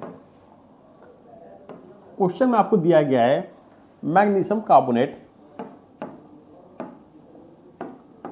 मैग्नीशियम कार्बोनेट को जब आपने हीट किया तो डिकम्पोज हो जाएगा और बनाएगा magnesium oxide plus CO2 gas का फॉर्मेशन होगा। जब आप किसी मेटल कार्बोनेट को हीट करते हैं तो मेटल अपना ऑक्साइड बनाती है प्लस CO2 गैस का फॉर्मेशन होता है। अब क्वेश्चन में आपको मैग्नीशियम कार्बोनेट का वेट गिवन है 20 ग्राम। बेटा यहाँ पे जो मैग्नीशियम कार्बोनेट का आपको वेट गिवन है ये इम्प्योर वेट है। कैसा है? Impure weight. हमें कैसा चाहिए? हमें तो चाहिए प्योर वेट चाहिए, तो हमें इस वेट से कोई भी मतलब नहीं है। फिर क्वेश्चन में आपको इन्फॉर्मेशन गिवन है carbon dioxide and 8 gram of magnesium oxide. Magnesium oxide का वेट आपको गिवन है 8 ग्राम गिवन है। अच्छा भाई, एक बात सुनो, जब एक मोल मैग्नीशियम कार्बोनेट डिसोसिएट होता है तो एक मोल मैग्नीशियम ऑक्साइड का फॉर्मेशन होता है। अगर बेटा हम इसके वेट में इसके मॉलिक्यूलर वेट इसके मॉलिक्यूलर वेट 40 से डिवाइड कर दें तो इसके मोल आ जाएंगे 0.2 मोल आ जाएंगे। जब एक मोल मैग्नीशियम ऑक्साइड का फॉर्मेशन होता है तो एक मोल मैग्नीशियम कार्बोनेट डिसोसिएट होता है। यदि 0.2 मोल मैग्नीशियम ऑक्साइड का फॉर्मेशन होगा तो बेटा मैग्नीशियम कार्बोनेट 0.2 मोल डिसोसिएट हो जाएगा। तो यहाँ पे आपका मैग्नीशियम कार्बोनेट के मोल आ गए। अब इसके मोल में यदि आप इसके मॉलिक्यूलर वेट से मल्टीप्लाई कर देंगे तो बेटा यहाँ पे मैग्नीशियम कार्बोनेट का वेट आ जाएगा। अब इसका मॉलिक्यूलर वेट कितना हो जाएगा? भाई मैग्नीशियम कितना होगा? 24 हो जाएगा और कार्बोनेट का 60। तो बेटा इसका मॉलिक्यूलर वेट आ गया 84 आ गया। मल्टीप्लाई कीजिए, 84 का मल्टीप्लाई किया 0.2 से तो बेटा इसका तो उसका वेट आ जाएगा 16.8 ग्राम। अब यहाँ पर जो मैग्नीशियम कार्बोनेट का जो वेट आया है 16.8 ग्राम, यही है इसका प्योर वेट। चलिए भाई, हमें प्योर वेट नहीं निकालना है, हमें तो यहाँ पे परसेंटेज ऑफ प्योरिटी निकालनी थी। तो बेटा यहाँ फॉर्मूला अप्लाई करेंगे, percentage of purity is equal to हो जाएगा प्योर वेट जो भी आप लोगों ने कैलकुलेट किया है अपॉन टोटल वेट जो क्वेश्चन में गिवन है, परसेंटेज निकालना है तो 100 से मल्टीप्लाई करेंगे। बेटा प्योर वेट कितना आ गया 16.8,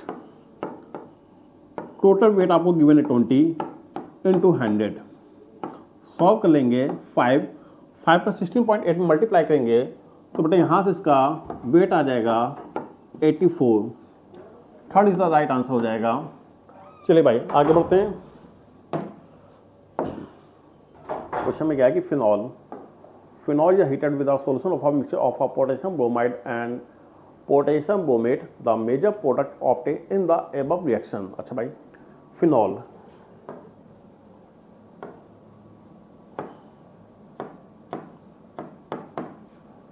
बेटा जब फिनॉल को आप पोटेशियम ब्रोमाइड या पोटेशियम ब्रोमेट के साथ लेंगे तो बेटा यहाँ पे हो जाता है आल्फो एंड पैरा पोजीशन पे ब्रोमिनेशन हो जाएगा, तो आपका जो मेजर प्रोडक्ट बनेगा वो ये बन जाएगा। कुछ मत कीजिएगा, सिंपली आल्फो एंड पैरा पोजीशन पे ब्रोमाइड लगाते चले जाओ भैया, और कुछ नहीं करना आप लोग को, ठीक है। और ये आपका बन गया मेजर प्रोडक्ट। और इसे नेम कर लेते हैं 1 2 3 4 5 6 2, 4, 6 ट्राइब्रोमो फिनॉल। चलिए भाई क्वेश्चन नंबर 77,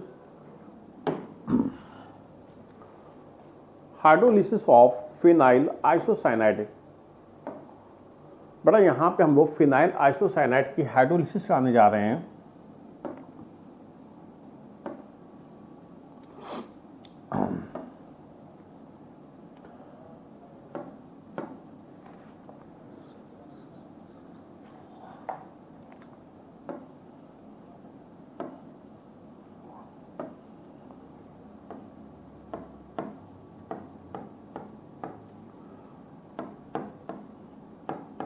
भाई जब आप फिनाइल आइसोसाइनाइड की हाइड्रोलिसिस कराएंगे तो बेटा जो सिंपली प्रोडक्ट बनेगा हाइड्रोलिसिस इन अ एसिडिक मीडियम, तो बेटा यहाँ पे आपका formic acid plus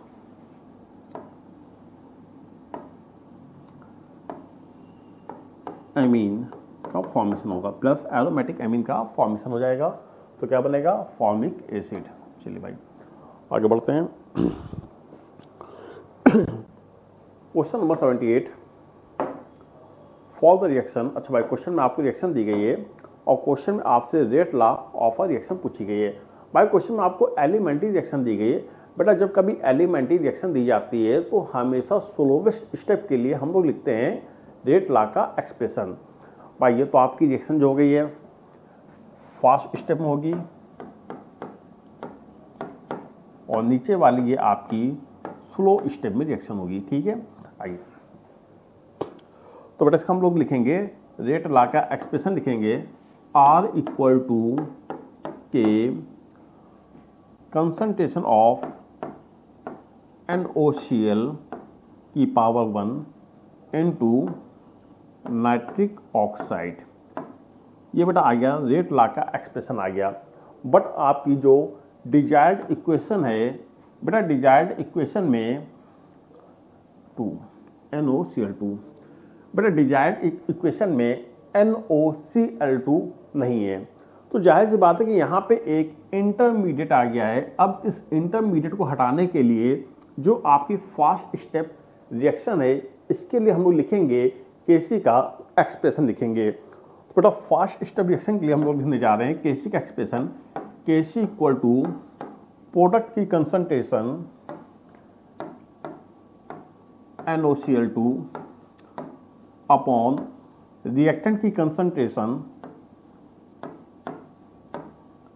NO into Cl2। अच्छा भाई आपको इंटरमीडिएट क्या हटाना है, आपको NaOCl2 को हटाना है।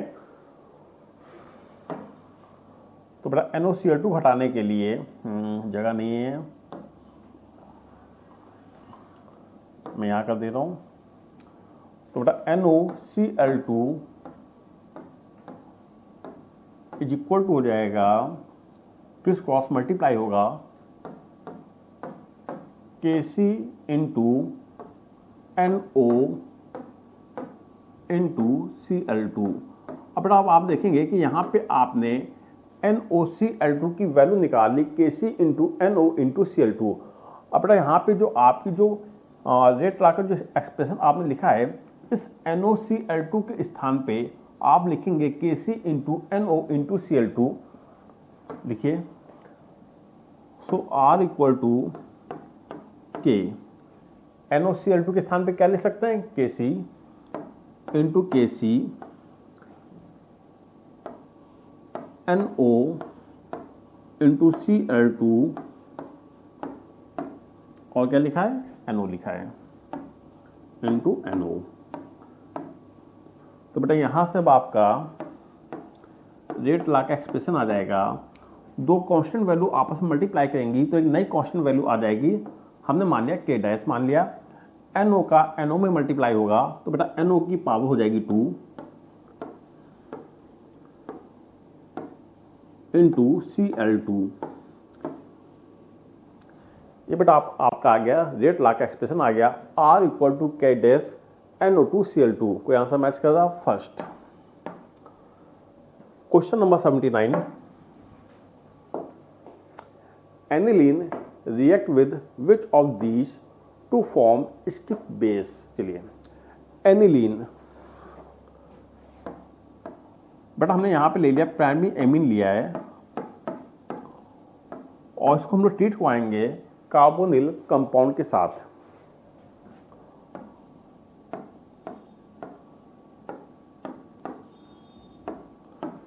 जब प्राइमरी एमीन का हम लोग कार्बोनिल कंपाउंड के साथ ट्रीट करवाते हैं तो बेटा यहां से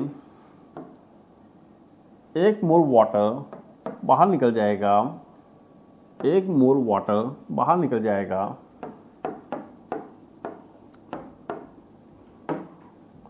और बन जाएगा RN single bond nitrogen carbon के साथ डबल बॉन्ड की हेल्प से जुड़ जाएगा और ये आपका बन जाएगा स्किप बेस। यही कहलाता है स्किप बेस। तो बेटा इसके लिए आप क्या लेंगे, कार्बोनिल कंपाउंड लेंगे।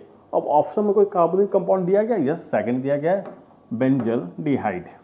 आंसर क्या हो जाएगा? सेकंड हो जाएगा। चलिए भाई,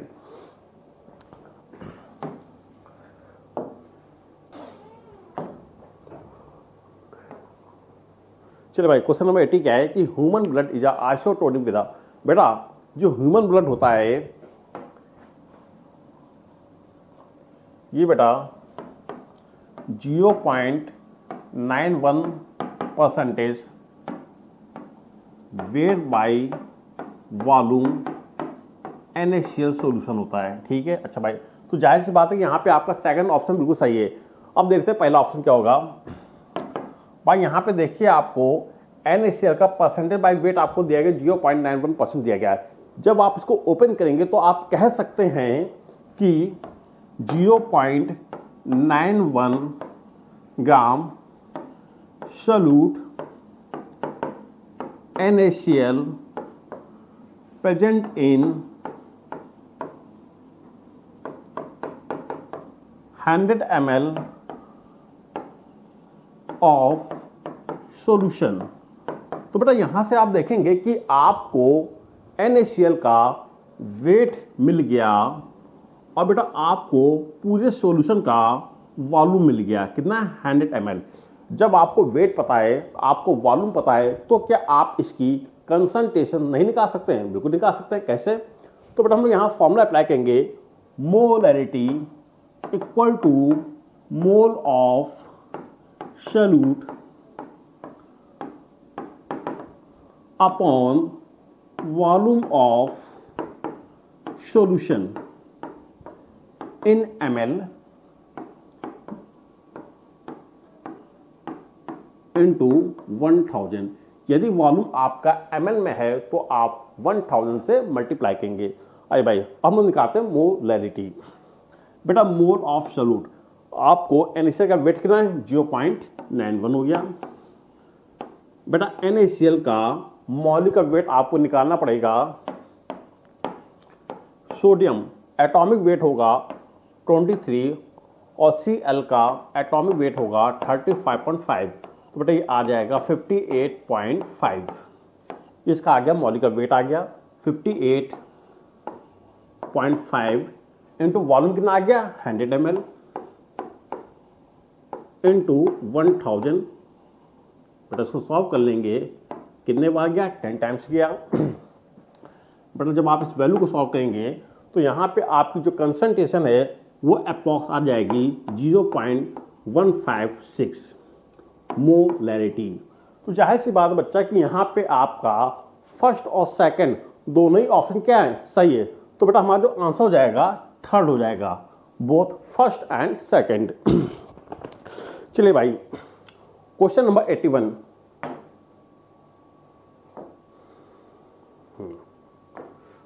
अच्छा क्वेश्चन है, सॉल्यूशन का दिया गया है। क्वेश्चन में क्या है, क्वेश्चन कह रहा है कि हमारे पास एक सॉल्यूशन है जो कि बेटा दो कंपोनेंट से मिलकर बना है। ये एक मिक्सचर है जो कि दो कंपोनेंट से मिलकर बना है, बेंजीन एंड टॉलिन। अब आपको क्वेश्चन में क्या क्या इंफॉर्मेशन गिवन है। क्वेश्चन कह रहा है at a 20 degree Celsius vapour pressure of a benzene is a 75 torr. बेटा यहां पे आपको पी नॉट बेंजीन गिवन है 75 टॉल और पी नॉट टॉलिन आपको गिवन होगा, कितना गिवन है भाई 22 टॉल।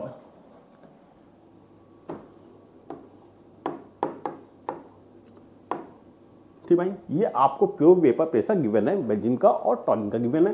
फिर क्वेश्चन ने क्या कहा है, for solution containing 78 gram benzene and 46 gram of a टॉलिन।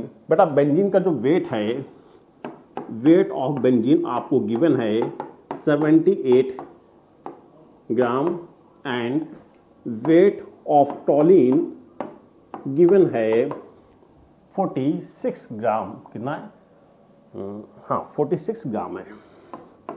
अच्छा भाई क्वेश्चन आपको इतनी इंफॉर्मेशन दे दिया है और क्वेश्चन अब आपसे पूछा क्या है, क्वेश्चन बेटा यहां पे आपसे पूछा है कि the partial vapour pressure of a benzene.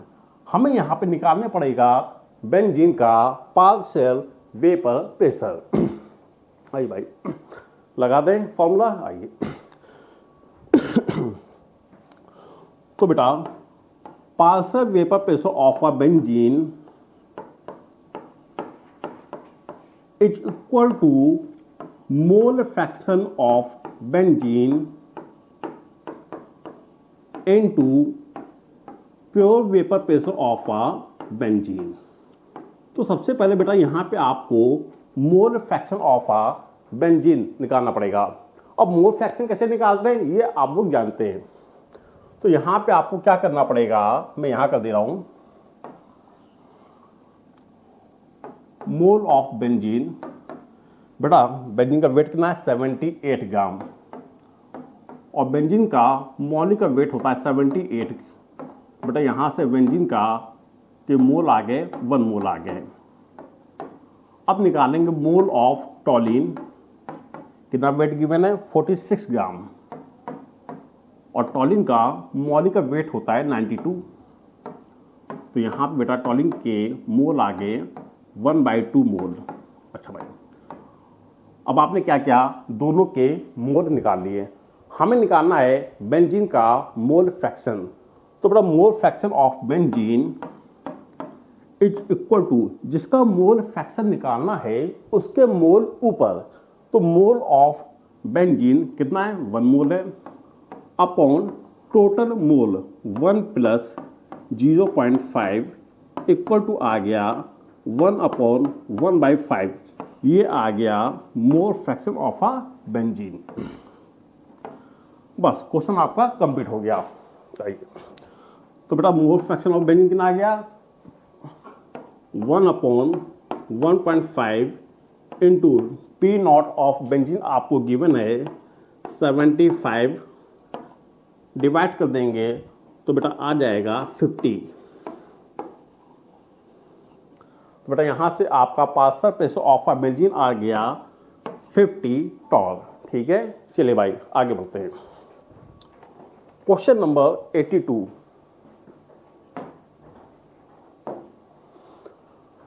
Ammonium nitrate decompose on heating into. बेटा क्वेश्चन कह रहा है कि जब अमोनियम नाइट्रेट को हम हीट करते हैं तो ये डिकम्पोज हो जाता है, और डिकम्पोज होके हमें क्या देगा,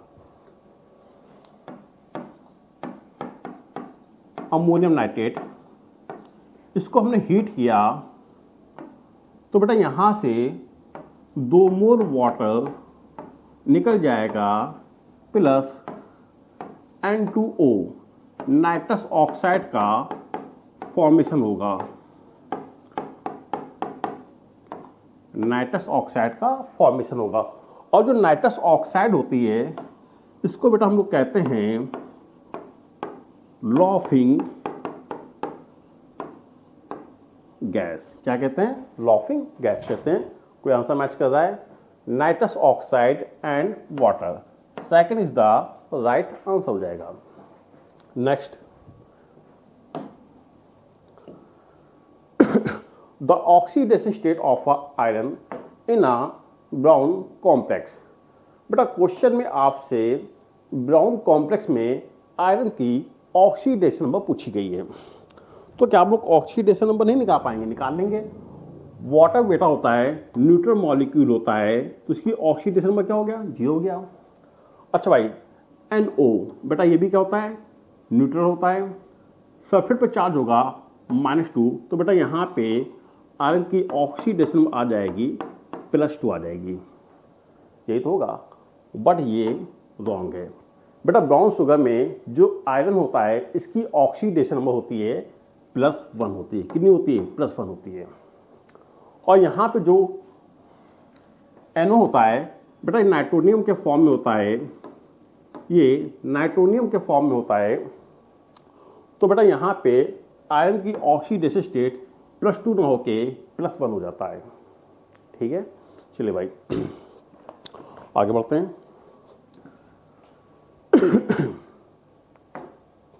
next question number 84, 3 mole of PCl5, 3 mole of PCl3 and 2 mole of Cl2 are taken in a closed container. Volume कैसा है, कांस्टेंट है। क्लोज्ड कंटेनर मतलब क्वेश्चन में आपको कांस्टेंट वॉल्यूम गिवन है। फिर क्वेश्चन क्या है, if at a equilibrium vessel has a 1.5 mole of PCl5, the number of mole of PCl3 present in. अच्छा भाई, क्वेश्चन कह रहा है कि एट अ इक्विलिब्रियम पे जो PCl5 है phosphorus pentachloride, at a equilibrium पे इसके हमें 1.5 मोल प्राप्त हो रहे हैं। तो बताइए PCl3 के कितने मोल मिलेंगे एट अ इक्विलिब्रियम पे। आइए, तो भाई सबसे पहले PCl5 जब आप इसको हीट करेंगे तो बेटा ये डिकम्पोज हो जाएगा PCl3 प्लस Cl2 गैस में। अच्छा भाई, अब क्वेश्चन ने यहां पे आपको क्या क्या कंडीशन दी है। क्वेश्चन कह रहा है कि एट अ इनिशियल टाइम पे PCl5 के मोल है 3 मोल, PCl3 के मोल है 3 मोल, और बेटा Cl2 गैस के जो मोल हैं कितने मोल दिए गए, 2 मोल दिए गए। जाहिर सी बात है कि रिएक्टेंट हमारा अकेला है ना, अगर रिएक्टेंट अकेला है तो बेटा यही होगा आपका लिमिटिंग रीजेंट होगा। हमने मान लिया कि यहां से x मोल डिसोशिएट हो गए, तो बेटा एट इक्विलिब्रियम पे PCl5 के मोल आ जाएंगे 3 माइनस x मोल। हमें इतने मोल PCl5 के मिलेंगे एट इक्विलिब्रियम पे। नेक्स्ट, PCl5 का 1 मोल डिकम्पोज होता है तो PCl3 का 1 मोल फॉर्म होता है। अगर बेटा x मोल जाएंगे तो यहाँ पे आपको x मोल ही को मिलेंगे, तो इक्विलिब्रियम पे आ जाएंगे 3 + x मोल। जब PCl5 का 1 मोल जाएगा तो Cl2 का 1 मोल बनता है। यदि इतने मोल जाएंगे तो बेटा यहाँ पे आपको इतने ही मोल मिलेंगे, 2 + x मोल। चलिए भाई, तो कुल मिला के आपने एटा इक्विलिब्रियम पे इन सभी के मोल निकाल लिए। अब क्वेश्चन ने यहाँ पे आपको कंडीशन क्या दी है? क्वेश्चन ने कंडीशन दिया है कि 1.5 मोल PCl5 present in a equilibrium. Question कह रहा है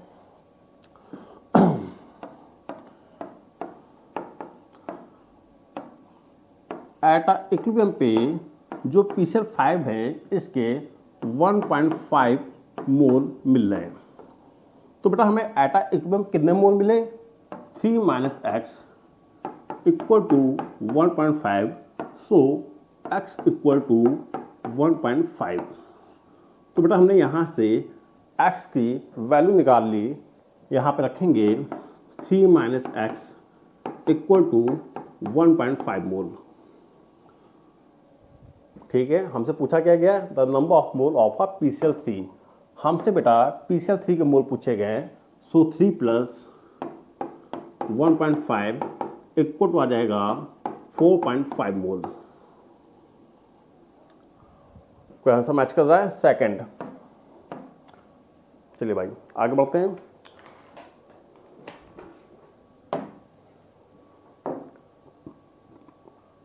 the element having electronic configuration. Question में आपको किसी अननोन एलिमेंट का इलेक्ट्रॉनिक कन्फिगरेशन दिया गया है और क्वेश्चन ने आपसे पूछा कि बताइए ये ट्राइवैलेंट होगा, टेट्रावैलेंट होगा, पेंटावैलेंट होगा कि ट्राइवैलेंट एंड पेंटावैलेंट दोनों होगा। तो भाई देखो यहाँ पे क्या है कि इलेक्ट्रॉनिक कन्फिगरेशन के आधार पे आप बता सकते हैं कि एलिमेंट किस ब्लॉक का है, किस ग्रुप का है। बेटा यहाँ पे आपने देखा किसके वैलेंस सेल में टोटल 5 इलेक्ट्रॉन है और लास्ट इलेक्ट्रॉन P सब सेल में जा रहा है। तो हम कह सकते हैं कि P ब्लॉक का एलिमेंट है, पीरियड नंबर का थर्ड होगा, सेल नंबर क्या होगी? थर्ड होगी। अच्छा भाई ठीक है। और भाई अब देखो बेटा भाई इस एलिमेंट के वैलेंस सेल में 5 इलेक्ट्रॉन है ना, इसको अपना ऑक्टेट पूरा करने के लिए 3 इलेक्ट्रॉनों की कमी है। कुल मिला के ये अपना ऑक्टेट पूरा करने के लिए 3 इलेक्ट्रॉनों का साझा करेगा। तो बेटा इसकी जो कोवैलेंसी है वो कितनी हो जाएगी? 3 हो जाएगी। मतलब कैसा हो जाएगा? ट्राई वैलेंट हो जाएगा। बट यहां पे आप देखेंगे कि इसके पास एम्प्टी 3D एटॉमिक ऑर्बिटर भी है। अगर इसके पास एम्प्टी 3D एटॉमिक ऑर्बिटर है तो ये अपने ऑक्टेट को एक्सपेंड कर सकता है। ये मैक्सिमम 5 बॉन्ड बना सकता है। तो बेटा ये हो जाएगा ट्राइवैलेंट एंड पेंटावैलेंट। यस, आगे बढ़ते हैं।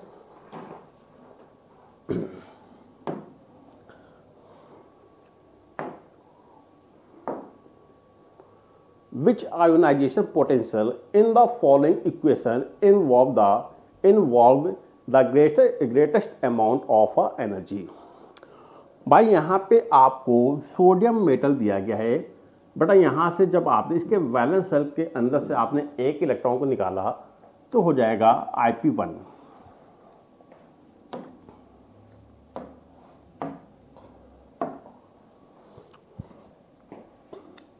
भाई ये तो आपको मिल गया IP1 हो गया। बेटा यहाँ पर अब आपको मिलेगा IP2 मिलेगा।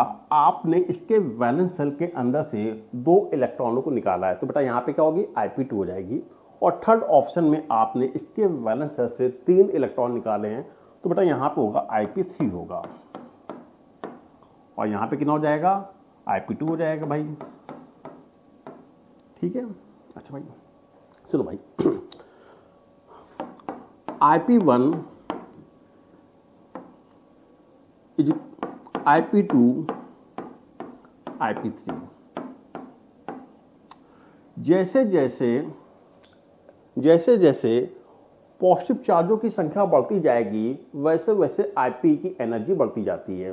ठीक है, यहाँ पे देखेंगे इसके पास इसके न्यूक्लियस में 2 पॉजिटिव चार्ज हैं, तो जाहिर सी बात है कि यहाँ पे अब आपको तीसरा इलेक्ट्रॉन निकालने के लिए आपको बहुत ज़्यादा एनर्जी देनी पड़ेगी।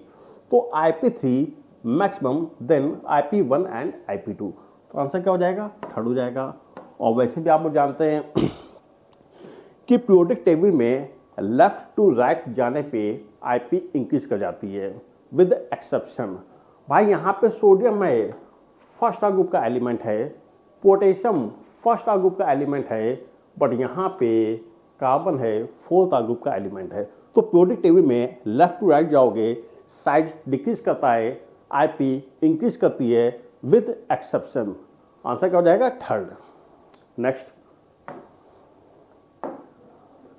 Ziggler Natta catalyst is an organometallic compound. Coordination chemistry का क्वेश्चन है बेटा। जो जिगलर नाइट्रा कैटालिस्ट होता है, यहाँ पे जो ऑर्गेनोमेटेलिक कंपाउंड में जो एक्टिव मेटल होती है वो होती है टाइटेनियम। क्या होती है? टाइटेनियम। ठीक है, आगे बढ़ें। Next, how many chiral isomer can be draw form 2-bromo-3-chloro-butane। अच्छा भाई, यहाँ पे आपको किसी कंपाउंड का IUPAC नेम दिया गया है और क्वेश्चन में आपसे पूछा गया है कि बताइए इसके पास कितने कायरल आइसोमर पॉसिबल हैं, ये पूछा गया आपसे। तो सबसे पहले यहाँ पे आपको इसकी IUPAC के अकॉर्डिंग आपको इसका स्ट्रक्चर बनाना पड़ेगा। बनाते हैं 2-bromo-3-chloro-butane।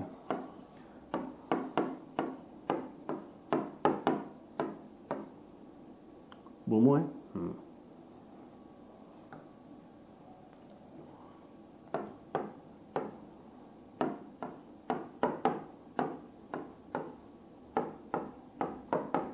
चलिए भाई, इसका नेमिंग करते हैं 1 2 3 4। बेटा इसका IUPAC नेम हो जाएगा 2-bromo-3-chloro-butane। अब आप देखेंगे कि इसके पास 2 कायरल एटम हैं, एक तो आपको ये मिल गया, दूसरा आपको ये मिल गया। बेटा इस मॉलिक्यूल के पास 2 कायरल एटम है, 2 कायरल सेंटर हैं, तो बेटा ये कुल मिला के कितने आइसोमर बनाएगा ऑप्टिकली एक्टिव? तो बेटा ये बना देगा number of optical isomer equal to n²। बेटा n होता है number of a chiral atom, तो 2 की पावर 2 इक्वल टू 4 आइसोमर बनेंगे इसके। आंसर क्या हो जाएगा? Third. Next, which are the staggered form of a ethane. बेटा यहाँ पे आपको सॉ-हॉर्स प्रोजेक्शन दिया गया है और आपको बताना है कि इनमें से कौन सा स्टैगर्ड फॉर्म में एग्जिस्ट करेगा। तो भाई पहला दिया गया है, आपको देखने पे ही लग रहा है कि भैया ये तो फुली एक्लिप्स होगा। बेटा पहला कैसा है? ये आपको दिया गया है फुली एक्लिप्स। सेकंड बार देख लेते हैं।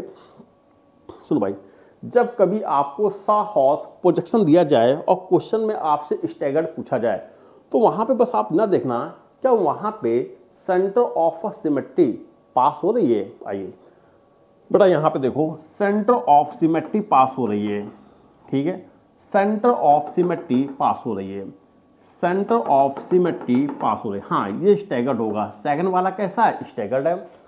थर्ड वाला चेक कर लेते हैं भाई, क्या यहाँ पे सेंटर ऑफ सिमेट्री पास हो रही है? नहीं हो रही है। अच्छा भाई, तो बेटा यहाँ पे कैसा हो जाएगा? ना तो यहाँ प्लेन ऑफ सिमेट्री पास होगी, ना यहाँ पे सेंटर ऑफ सिमेट्री पास हो रही है। बेटा ये हो जाएगा गॉच। थर्ड वाला कैसा है? गॉच है। फोर्थ वाले को देख लेते हैं। हाँ बेटा, यहाँ भी देखो क्या है, सेम एटम एक दूसरे के अपोजिट हैं, सेम एटम एक दूसरे के अपोजिट हैं, यहाँ पे भी सेंटर ऑफ अ सिमेट्री मिल रही है, तो हम कह सकते हैं कि सेकंड और फोर्थ ये दोनों कैसे होंगे, स्टैगर्ड होंगे। सेकंड एंड फोर्थ स्टैगर्ड हो गया। चलिए भाई, question number 90, which of the following bond has the most polar. बेटा क्वेश्चन में आपसे मोस्ट पोलर कैरेक्टर पूछा गया है। अरे भाई, जहां पे इलेक्ट्रोनेगेटिविटी का डिफरेंस होगा मैक्सिमम, वहां पे पोलर कैरेक्टर भी होगा ज्यादा। तो आप देखेंगे कि फर्स्ट वाले ऑप्शन में कार्बन के साथ लगा है ऑक्सीजन, सेकंड ऑप्शन में कार्बन के साथ लगा है ब्रोमीन, और थर्ड ऑप्शन में कार्बन के साथ लगा है फ्लोरीन। बेटा fluorine is the more electronegative species in the periodic table. तो जाहिर सी बात है कि थर्ड वाले ऑप्शन में इलेक्ट्रोनेगेटिविटी का डिफरेंस मैक्सिमम है, तो बेटा यहाँ पे पोलर कैरेक्टर भी होगा ज्यादा। ठीक है, आगे बढ़ते हैं। Question number 91, the absolute configuration of the C2 and C3 atom. बेटा यहाँ पे आपको RS नॉमेनक्लेचर बताना है। अच्छा भाई, तो RS नॉमेनक्लेचर बताने के लिए सबसे पहले आपको प्योरिटी को डिसाइड करना पड़ेगा। और प्योरिटी कैसे डिसाइड करते हैं, एटॉमिक नंबर को देखते हुए। तो भाई यहाँ पे आपने देखा जो सेकंड कार्बन एटम है, इसकी चारों वैलेंसी से डिफरेंट टाइप के ग्रुप लगे हैं। बेटा Cl, क्लोरीन का एटॉमिक नंबर सबसे ज्यादा ये फर्स्ट प्रायोरिटी पे आ जाएगा, हाइड्रोजन फोर्थ प्रायोरिटी पे आ जाएगा, मिथाइल थर्ड प्रायोरिटी पे आ जाएगा, और बेटा ये जो नीचे वाला बल्कि ग्रुप लगा है ये हो जाएगा सेकंड प्रायोरिटी पे आ जाएगा। अच्छा भाई, पहला काम कंप्लीट हो गया। सेकंड काम क्या है, घूमो कहां से, 1 से 2 और 2 से 3 पे। और भाई घूमते हैं, 1 से 2 और 2 से 3 पे गए। बेटा यहां पे आपने देखा कि आप एंटी क्लॉकवाइज जा रहे हैं, पे आप एंटी क्लॉकवाइज डायरेक्शन में जा रहे हैं। ठीक है, बट तो जाहिर सी बात, जब आप एंटी क्लॉकवाइज डायरेक्शन में जाएंगे तो वहां पे एस नॉमेनक्लेचर होना चाहिए। बट यहां पे भी इसके लिए कुछ कंडीशन है। यदि आपका लोवेस्ट ग्रुप हॉरिजॉन्टल से लगा है तो जस्ट हो जाएगा उसका अपोजिट। मतलब क्या करेंगे, आर का एस का अपोजिट आर हो जाएगा। ठीक है, तो बेटा यहां पे देखिए एंटी क्लॉकवाइज जा रहे हैं, तो बेटा इसका नॉमेनक्लेचर क्या होना चाहिए, एस होना चाहिए। बट यहां पे आपका जो लोवेस्ट ग्रुप लगा है वो लगा है बेटा हॉरिजॉन्टल पे लगा है, बल्कि होना चाहिए था वर्टिकल पे, तो बेटा कन्वर्ट हो जाएगा आर में। क्या हो जाएगा, आर। ठीक है, आइए इसको चेक कर लेते हैं। सबसे पहला काम क्या है, प्रायोरिटी को डिसाइड को। ऑक्सीजन का एटॉमिक नंबर सबसे ज्यादा, तो बेटा ये हो जाएगी फर्स्ट प्रायोरिटी पे, ये आ जाएगा फोर्थ प्रायोरिटी पे, और ऊपर वाला आ जाएगा सेकंड प्रायोरिटी पे, और नीचे वाला हो जाएगा थर्ड प्रायोरिटी पे हो जाएगा। अब घूमो, 1 से 2 और 2 से 3 पे जाएंगे। तो भाई 1 से 2 और 2 से 3 पे जाने पे हम इस प्रकार से जा रहे हैं। ठीक है, हम इस प्रकार से जा रहे हैं, एंटी क्लॉकवाइज जा रहे हैं। पर यहाँ पे आपने देखा कि आपको जो लोवेस्ट ग्रुप लगा है वो हॉरिजॉन्टल से लगा है, बल्कि होना चाहिए था वर्टिकल से। तो क्या हो जाएगा, इसका अपोजिट हो जाएगा, एस का अपोजिट हो जाएगा आर। तो बेटा यहां पे हो जाएगा 2R एंड 3R। ठीक है, तो इसका आंसर क्या हो जाएगा, fourth. Next question number 92, which of the following set of a quantum number represent in an impossible arrangement. अच्छा भाई, पहला ऑप्शन, n की वैल्यू आपको 3 दी गई है। अगर n की वैल्यू 3 है तो बेटा l की वैल्यू हो सकती है 0, 1, 2 हो सकती है, बिल्कुल सही है। अगर l की वैल्यू 2 है तो बेटा m की वैल्यू -2, -1, 0, +1, +2 हो सकती है। और स्पिन कुछ भी हो सकता है, प्लस भी हो सकता है, माइनस भी हो सकता है, बिल्कुल सही दिया गया है। अगला देखते हैं, बिल्कुल सही है। थर्ड वाला देखते हैं।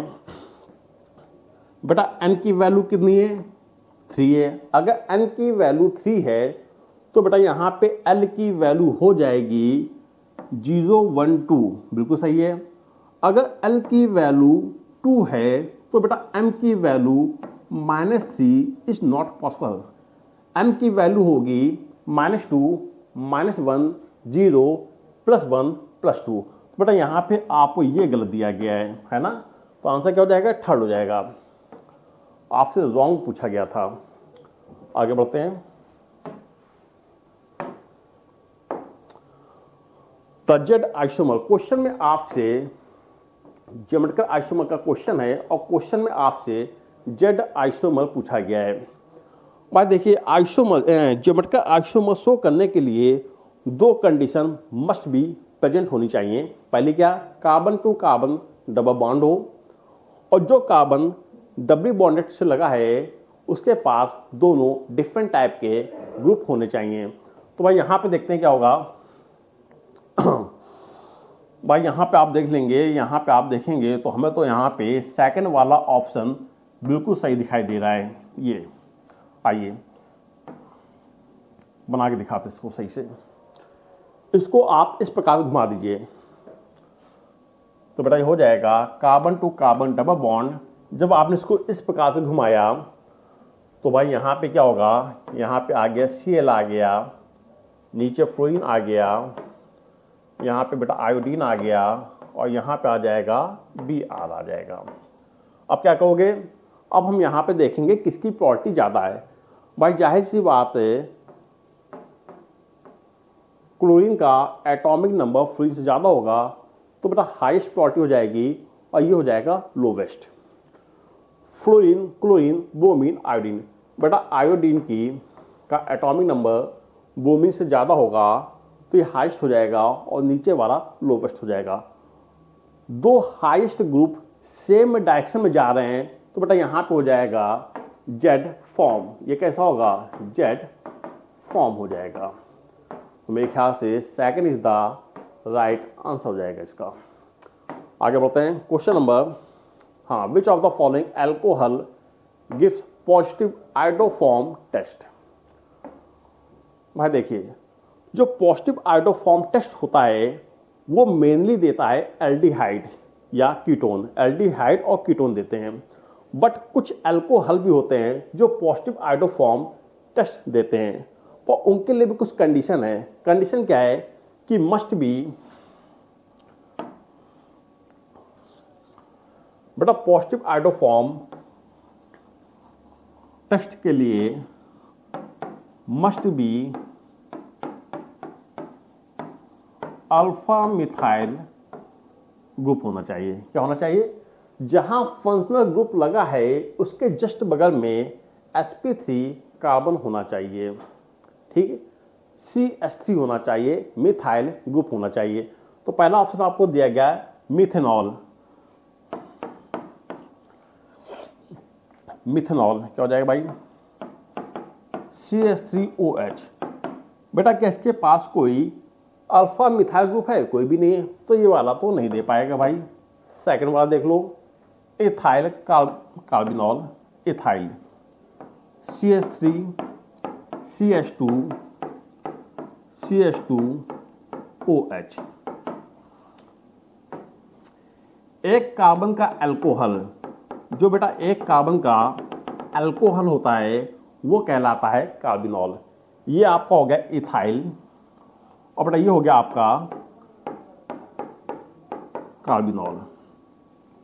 क्या इथाइल कार्बिनॉल के पास कोई CH3 ग्रुप लगा है? उसके जस्ट बगल में, एकदम आगे लगा ना, उसके जस्ट बगल होना चाहिए। गलत है। अगला देखते हैं, पेंटेनॉल 3।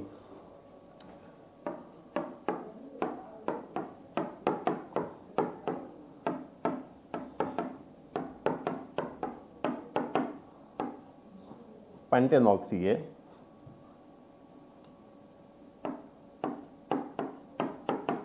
देखिए भाई ये तो आपका हो गया फंक्शनल ग्रुप हो गया। अब बेटा इसके अगल बगल कहीं पे CH3 ग्रुप लगा है? नहीं लगा है। यहाँ पे क्या है CH2 है और यहाँ पे भी क्या है CH2 है, मतलब ये भी क्या करेगा शो नहीं कर पाएगा। फोर्थ वाला देख लेते हैं, मिथाइल कार्बिनॉल। ये आपका हो गया मिथाइल, और बेटा एक कार्बन का अल्कोहल, ये आपका हो गया कार्बिनॉल। हाँ, यहाँ पे आप देखेंगे कि जिस कार्बन से OH लगा है उस कार्बन के जस्ट बगल में अल्फा मिथाइल ग्रुप प्रेजेंट है। यस, ये पॉजिटिव आइडोफॉर्म टेस्ट दे सकता है। तो आंसर क्या हो जाएगा fourth is the right answer. Next question number 95, if 1 mole of N2S4 loses 10 electron to give a new nitrogen compound। भाई क्वेश्चन आपसे कह रहा है हमारे पास एक कंपाउंड है Na2H4, इसने अपने अंदर से 10 मोल इलेक्ट्रॉन को निकाला, तो यहाँ पे जो नाइट्रोजन एटम प्रोड्यूस होगा तो बताइए उसका ऑक्सीडेशन नंबर क्या होगा। क्वेश्चन में आपसे oxidation number of a nitrogen atom पूछा गया, हमें यहाँ पे एटम का ऑक्सीडेशन नंबर बताना है। अच्छा भाई, तो सबसे पहले यहाँ आप क्या करेंगे कि नाइट्रोजन की आप ऑक्सीडेशन नंबर निकाल लेंगे। तो बेटा यहाँ पे नाइट्रोजन की ऑक्सीडेशन नंबर आएगी -2 आएगी। अब N2S4 ने 10 मोल इलेक्ट्रॉन को लूज किया, तो यहाँ पे जो भी प्रोडक्ट बनेगा उसका ऑक्सीडेशन नंबर क्या होगा। पहली बात तो ये कि क्वेश्चन आपसे नाइट्रोजन एटम की बात कर रही है। बेटा यहाँ पे नाइट्रोजन मॉलिक्यूल के फॉर्म में, चलो भाई, नाइट्रोजन की ऑक्सीडेशन नंबर आ गई -2 आ गई। नाइट्रोजन के 2 एटम 10 मोल इलेक्ट्रॉन को निकाल लें। अगर नाइट्रोजन के 2 एटम इतने मोल इलेक्ट्रॉन को निकालेंगे तो नाइट्रोजन का एक एटम 5 मोल इलेक्ट्रॉन को लूज करेगा। नाइट्रोजन पे चार्ज कितना है -2 है। जब इसने अपने अंदर से 5 मोल इलेक्ट्रॉन को निकालेगा तो बेटा इसके पास इस पर चार्ज आएगा प्लस का 5, तो यहां से नाइट्रोजन की ऑक्सीडेशन नंबर आ जाएगी +3। ठीक है, तो आंसर मैच कर रहा है सेकंड। नेक्स्ट,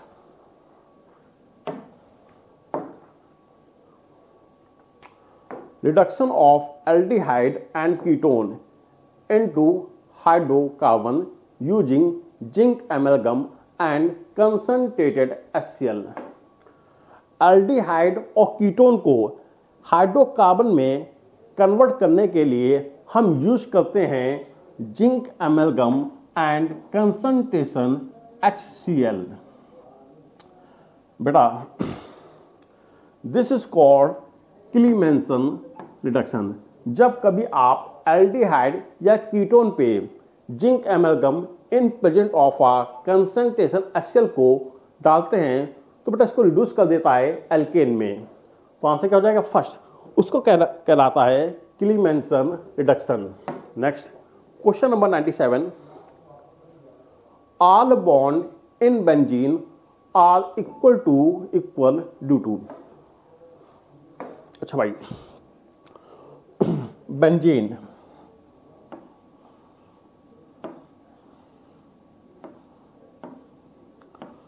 ये आपकी क्या है बेंजीन है। जो बेंजीन होती है यहां पे बेटा डबल और सिंगल बॉन्ड अल्टरनेट फेज पे होते हैं। जब डबल और सिंगल बॉन्ड अल्टरनेट फेज पे होते हैं तो बेटा यहां पे पी पाई रेजोनेंस स्टेबलाइज हो जाता है। ये बन जाएगा इसका रेजोनेंस स्ट्रक्चर। तो एक्चुअल में बेंजीन का जो एक्चुअल स्ट्रक्चर होता है वो होता है रेजोनेंस हाइब्रिड स्ट्रक्चर, जो कि इस प्रकार से होता है, ना कोई सिंगल ना कोई डबल, ये हो जाते हैं पार्शली डबल। ना कोई सिंगल ना कोई डबल, ये हो जाते हैं पार्शली डबल। तो इनकी जो बॉन्ड लेंथ होती है वो आपस में इक्वल हो जाती है। ऐसा क्यों होता है? क्योंकि यहां पे रेजोनेंस स्टेबलाइज हो जाता है। Next, which of the following is a correct magnetic moment? Chromium D block का एलिमेंट होता है। इसका जब आप इलेक्ट्रॉनिक कॉन्फ़िगरेशन करेंगे, आर्गन 4s2 3d4 ये होता है। बट यहां पे एक्सेप्शन होता है। एक्सेप्शन क्या होता है कि एस ब्लॉक का एक इलेक्ट्रॉन डी सबसेल में चला जाता है। बेटा यहां पे एक्सेप्शन होता है कि एस सबसेल का एक इलेक्ट्रॉन डी सबसेल में चला जाता है। तो यहां पे इसका जो एक्चुअल इलेक्ट्रॉनिक कॉन्फ़िगरेशन होता है वो हो जाता है 4s1 3d5 ये हो जाता है। क्वेश्चन में आपसे इसका मैग्नेटिक मोमेंट पूछा गया है।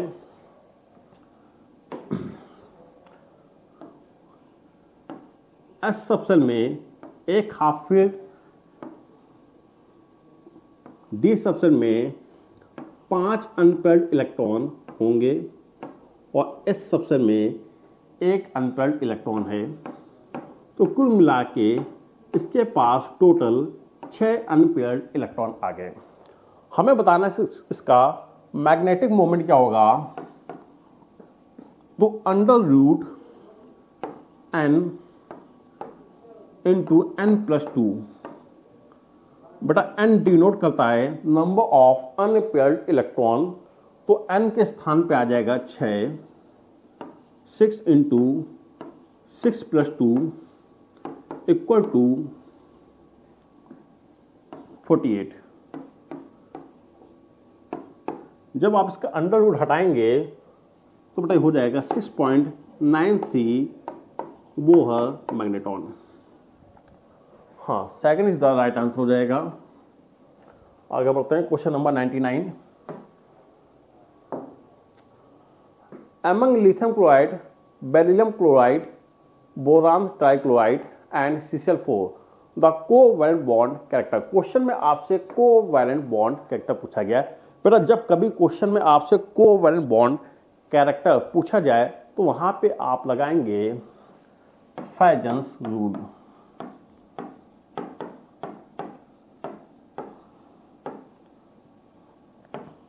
अच्छा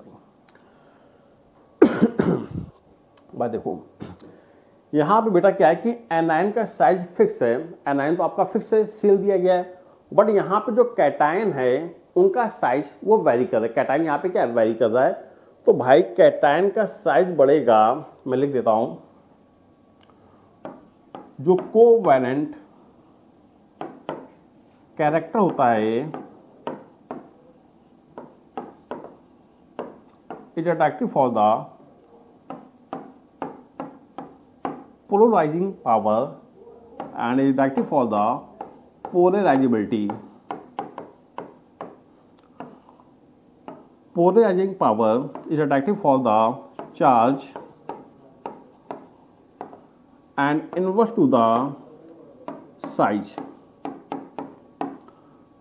ठीक है, आइए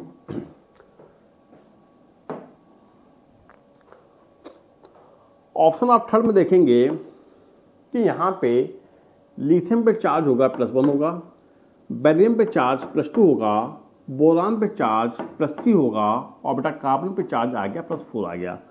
मतलब यहां पे लेफ्ट टू राइट जाने पे कैटायन पे मैटर पे चार्ज बढ़ रहा है और बेटा लेफ्ट टू राइट जाने पे साइज कम हो रहा है। तो जाहिर सी बात कि जो थर्ड ऑप्शन होगा यही आपका सही आंसर होगा।